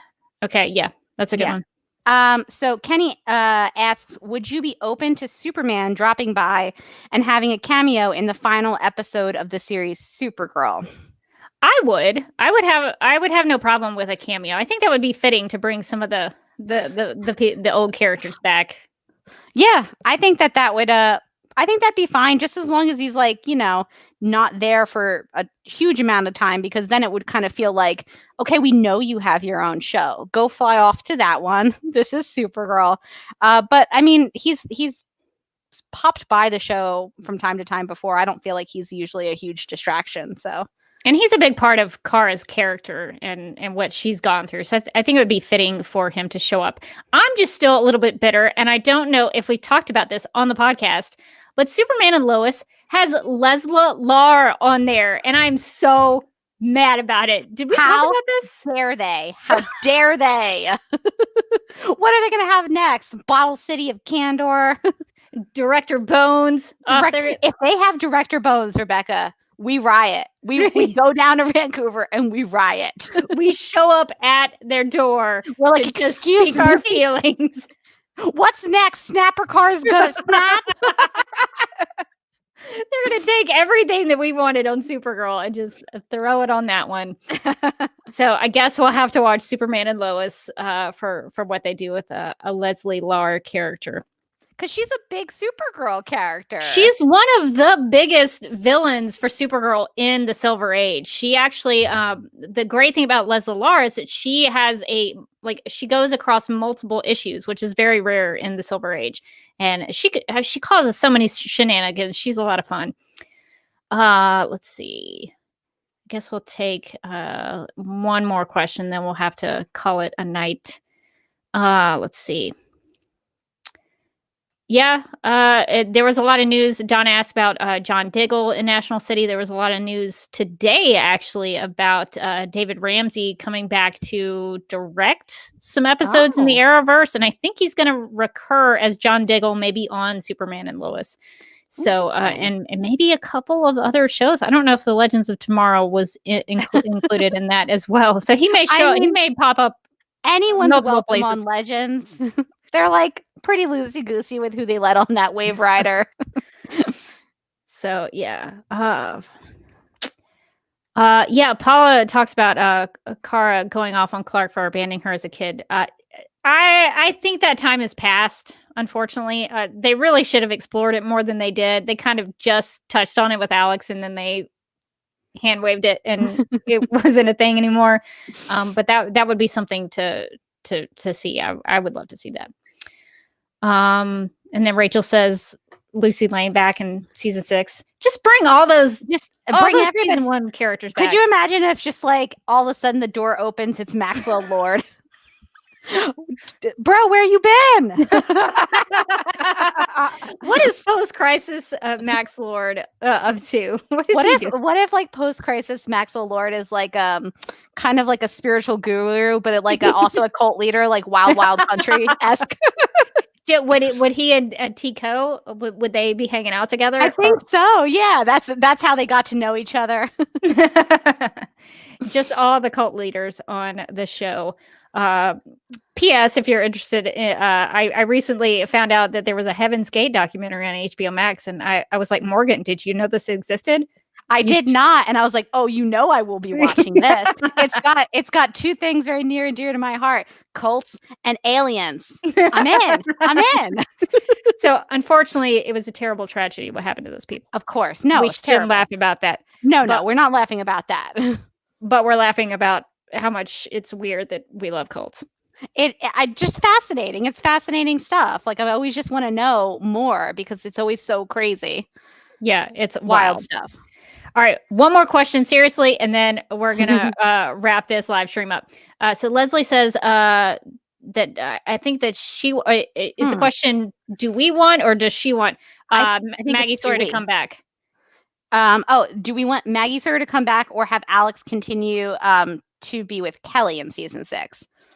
I mean, I think I liked Alex and Maggie more. I thought it was like more organically like grown relationship, and they had like a little bit better chemistry. But at this point, I feel like it would be kind of weird. Like, I don't think it would make sense in the story if Maggie came back and like what's she gonna be like suddenly? Like, I changed my mind, loving the kids. Like, I don't know. I don't think it makes sense. So, I mean, I think it makes more sense for her to continue with Kelly, and then maybe in season 6 we find out what Kelly does. Let's dive into Kelly. Like, what's her day like? Is she like, what does she do exactly? Exactly what does she do? Yes, I think you make a great point. Because of the child adoption storyline, that also involved Kelly. Kelly was in there when Alex was trying to do that, so it does make sense for her to stay with Kelly. But I agree that the Maggie Alex relationship had a little more working up to it. It was still very fast, but they tried. They all are here. At least they tried to do something. And I have some good news. Donna says we went over $1,000 in the fundraiser. So way to go, everybody! We crushed Thank you, it, everyone. I mean, especially since our initial goal was 300, so we just flew past that. Well, way to go, everybody. You did a wonderful thing. And I say you because the listeners and everybody who donated helped us get there. So, and in many ways, like technically you guys, because we've only been on this for like 15 minutes. This has been the easiest podcast recording session I've done recently. So we did a good thing for survivors of domestic violence and sexual violence tonight. So thank you for doing this. We did this in honor of Melissa Benoist and her story and how brave she was in coming out with her story to kind of let other people know that it's okay to be, open about that kind of stuff. And so that was a really brave thing that she did. So we wanted to honor that, and everybody who helped us get to $1,000 helped us do that. All right, Morgan. So let's get to some plugs and some things we need to remind everybody of, and then we're going to call it a night. So I think the first thing we should probably talk about is next week. What are we doing next week? It's going to be our last episode of Supergirl Radio, and we're going to be doing another live stream. So do you want to talk to people about what the live stream is? I sure do. But am I going to have to do this off the cuff? Yeah, just wing it. I thought there was something I had to read, and then I was like, no, it doesn't. There doesn't appear to be. Next week, we are going to be watching the Academy Award nominated film, that is a lie, A Princess for Christmas. It's Katie McGraw in cozy sweaters. Is she the princess? Does she get a princess? It's happening around Christmas. I want to find out because I haven't watched it yet, and I'm going to know next week. Now, what you're going to want to do is join us right here as we discuss this heartwarming Netflix Christmas movie. And, if you want to get prepared, you want to come in with the knowledge of A Princess for Christmas, because it's going to be a spoiler-filled podcast. We're going to be dropping all kinds of spoilers. We're going to be ruining the Princess for Christmas mythology for you if you have not watched. So watch the movie and then come back here and join us on next Tuesday, the 8th. Yes, December 8th, and we're going to meet at 9 p.m. Eastern. And Nicole makes a good point. We should do a Buffalo or Boardroom. You'll understand that when you watch the movie. Yes, let's do that. I don't want to spoil you, but yeah, we'll probably come PowerPoint ready with some screenshots to talk about the outfits of the movie, because there are some good sweaters and dresses, so that will be pretty I can fun. do some similar high quality work that I did with the Supergirl the movie debate, and just take pictures with my phone of what I'm watching and then put them onto PowerPoint slides. I think you should. I would be into that. Live tweet it. I really think you should be doing that. Okay, so yeah, wear your ugly Christmas sweater, Morgan, if you have an ugly Christmas sweater. But I know you have all quality. I do. So we'll be wearing our ugly Christmas sweaters if you want to wear yours while you watch the live stream. Come join us. We require you to wear an ugly Christmas sweater as you watch the live stream. We won't let you in otherwise. So we'll be doing that next week. So watch the movie and then come chat with us while we do that. All right. So Morgan, if you will go into the brand section and hang out in the overlays. Okay, so that's not banners. That's a different section. No, we are snap. Okay. We're getting a little too fancy now because everything is visual. So I hope it's easily identifiable. I think so I'm that there. You can kind of follow along with what we're doing. Okay, so where is my stuff? Okay, so if you would like to contact Supergirl Radio, if you have a lot of thoughts you want to share with us after this live stream, you can post a comment on our website at supergirlradio.com. You can email us at supergirlradio@gmail.com. And if you'd like to leave us a voicemail, you can call us at 678-718-7252. And make sure to do that right and call in before Tuesdays at 6:30 p.m. Eastern. That helps us kind of prepare everything in our infamous Google Docs. And if you want to follow us on social media, you can like us on Facebook and follow us on Twitter and Instagram, all at Supergirl Radio. So it's pretty easy to remember. You can listen to us on iHeartRadio and Spotify, where we also have a Spotify musical playlist that features music featured on and inspired by the show. We're also on Radio Public and Podchaser, and I think Google Podcasts. So pretty much anywhere you listen to podcasts, we are available on them. We are also listed on DC's fan page, which you can find at dccomics.com/DC-fans. And we are also available on Apple Podcasts and Stitcher Radio. So if you do have some time and you like what we do, or maybe if you have some, constructive criticism, we'll also take that too. If you want to be truthful about it. We love constructive criticism as long as at the end it's like, but really, I love it. Like just put at the end, like, you could really work on this, and this, but I love you guys. And then we're just such big fans of that. Well, the best way to do it is I found that when I was in leadership training in high school, they told you to do praise, correct, praise. So you got to start off praising people like, hey, you did a great job. And then you say, but here's something you can work on. And then you wrap it up with but you're going to be doing great. You're going to do a great job. It's like a criticism sandwich. Make us a beautiful criticism sandwich. So if you would like to do that praise formula, you can go to Apple Podcasts and Stitcher Radio and write us a rating and give us a rating and write us a review over there. And you can find all the links to everything I just mentioned on supergirlradio.com on the right side of the page. We also have a TeePublic store. Been a lot of sales going on lately because of Cyber Monday and Black Friday recently that has passed by. So you can go to supergirlradio.com, and on the top of the page, there's a TeePublic link. And you can find all of the cool gear that we have. We've got some new Comiker Girl designs that have popped in there. We've got some Christmas designs. So if you want to get some stuff with RAINN and Supergirl where they were fighting, that is, part of a Supergirl Christmas episode, RAINN in season 3. And then there's a design that I put in the store. I don't really understand it, but I love it. It's Supergirl, I guess, creating like a snowman with her super breath with like a Hogwarts Gryffindor sweat scarf. I also like that the snowman she's created has a lot of jagged ice pieces because that's the whole Krypton aesthetic. Yes, exactly. It's like my little snowman friend, but he's the fortress of solitude. So you can definitely check out all of the stuff that we have in the TeePublic store. And if you want to pop up the Giving Tuesday overlay, so today was Giving Tuesday. We didn't really plan the live stream to do a fundraiser. We should lie and say we did it on purpose. On Giving Tuesday. I literally texted Rebecca today and I said, did you know it was Giving Tuesday? Amazing scheduling. She's like, no. So we kind of happened upon it while it was going on. But it is Giving Tuesday, which is a day every year that's set aside to donate to causes and support the things that you're into and that you appreciate.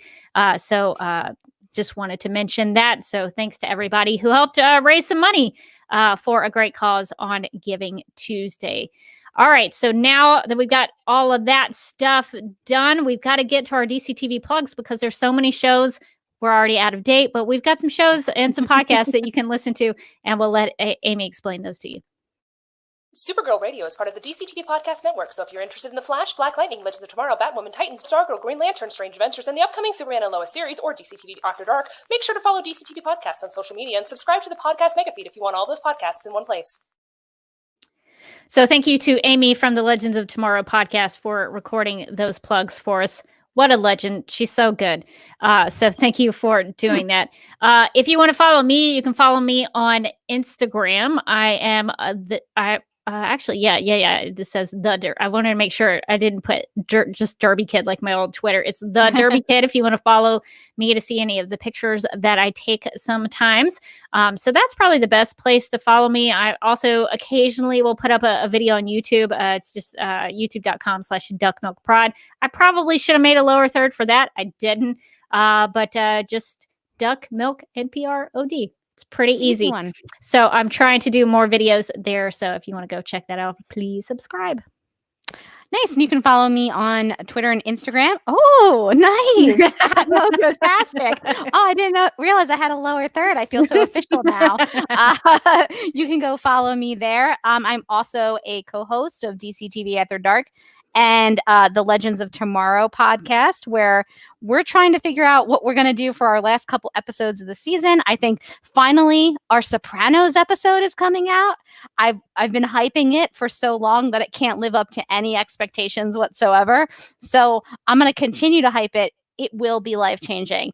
And then I think we're also going to watch a Christmas movie. I think we're going to watch The Happiest Season, which is a good segue to say that I also recently just guest starred on the Gay Gals Watch podcast, where we talked about Supergirl, of all things. We talked about the season 2 episode, I think 8, Medusa, which was technically, as I mentioned, the beginning of the crossover, though only technically. It was also the episode where Alex and Maggie get together for the first time.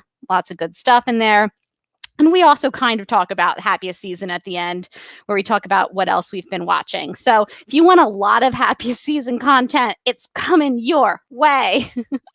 I've never seen that. Is it a TV show or a movie? It literally just came out. That's why. I think it came out literally last week. It's a new movie on Hulu. It's like Kristen Stewart and Mackenzie Davis are like girlfriends, and they have to go home to her family. But it turns out that she's not out to them, and hijinks ensue. It's sadder than you'd think, as it turns out.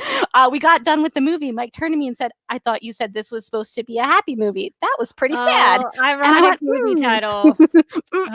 But so I'm going to be interested. We had a pretty fun discussion about Happiest Season on Gay Gals Watch, but I'm interested to see what my legendary ladies have to say about it too, because I think it's just based on Twitter, it's been kind of polarizing.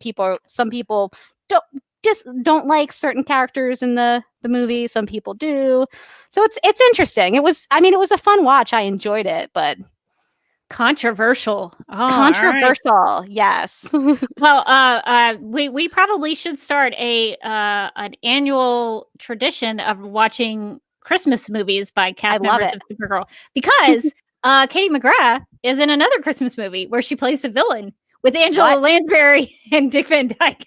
Wait, I'm sorry. Wait, what? Why are we watching this one? So we'll have to watch that maybe 2021. Next year. That's going to be our 2021 watch. Angela Lansbury, Murder, She Wrote? Why wasn't that our first choice? So she got the Lansbury? Come on. Legends only. Okay. Well, we'll definitely have to make that an annual tradition. I just realized Paula made a funny joke, so I wanted to put that up. It just came out as a great way to describe Happiest Season, because it's the double meaning. Great one, Paula. So good stuff. All right. Well, I think we have gone way too long, but thank you guys for hanging out with us and raising some money and doing some good today. So let me get my outro. And so thank you all for joining us to raise money for RAINN and to do it in honor of Melissa Benoist and for just hanging out with us and sharing your knowledge. Thanks to everybody who was a listener who led segments for us tonight. And we'll have to have everybody on and maybe do some more things like this in the future. Yeah, But we're so lucky to have such great listeners, and thank everybody who came on, but also thanks everybody who donated. I thought, oh yeah, I think we'll go a little over the 300, but I did not think that we were going to get up to 1,000. So thanks again. This is a really great cause. So thanks for everybody who hung out with us and for everybody who did donate to RAINN.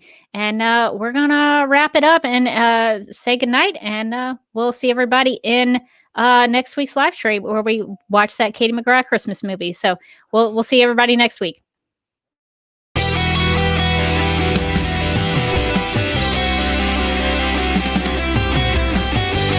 DCTV podcast. There's too many now! Exclamation point. Is becoming a human burrito a plus or a minus? I don't know. It does seem snug. I mean, they say you are what you eat. Oh no! So I do a podcast called Supergirl Radio, and one of our segments is Lena Luthor, Boardroom or Ballroom, because she looks like a boss in this coat.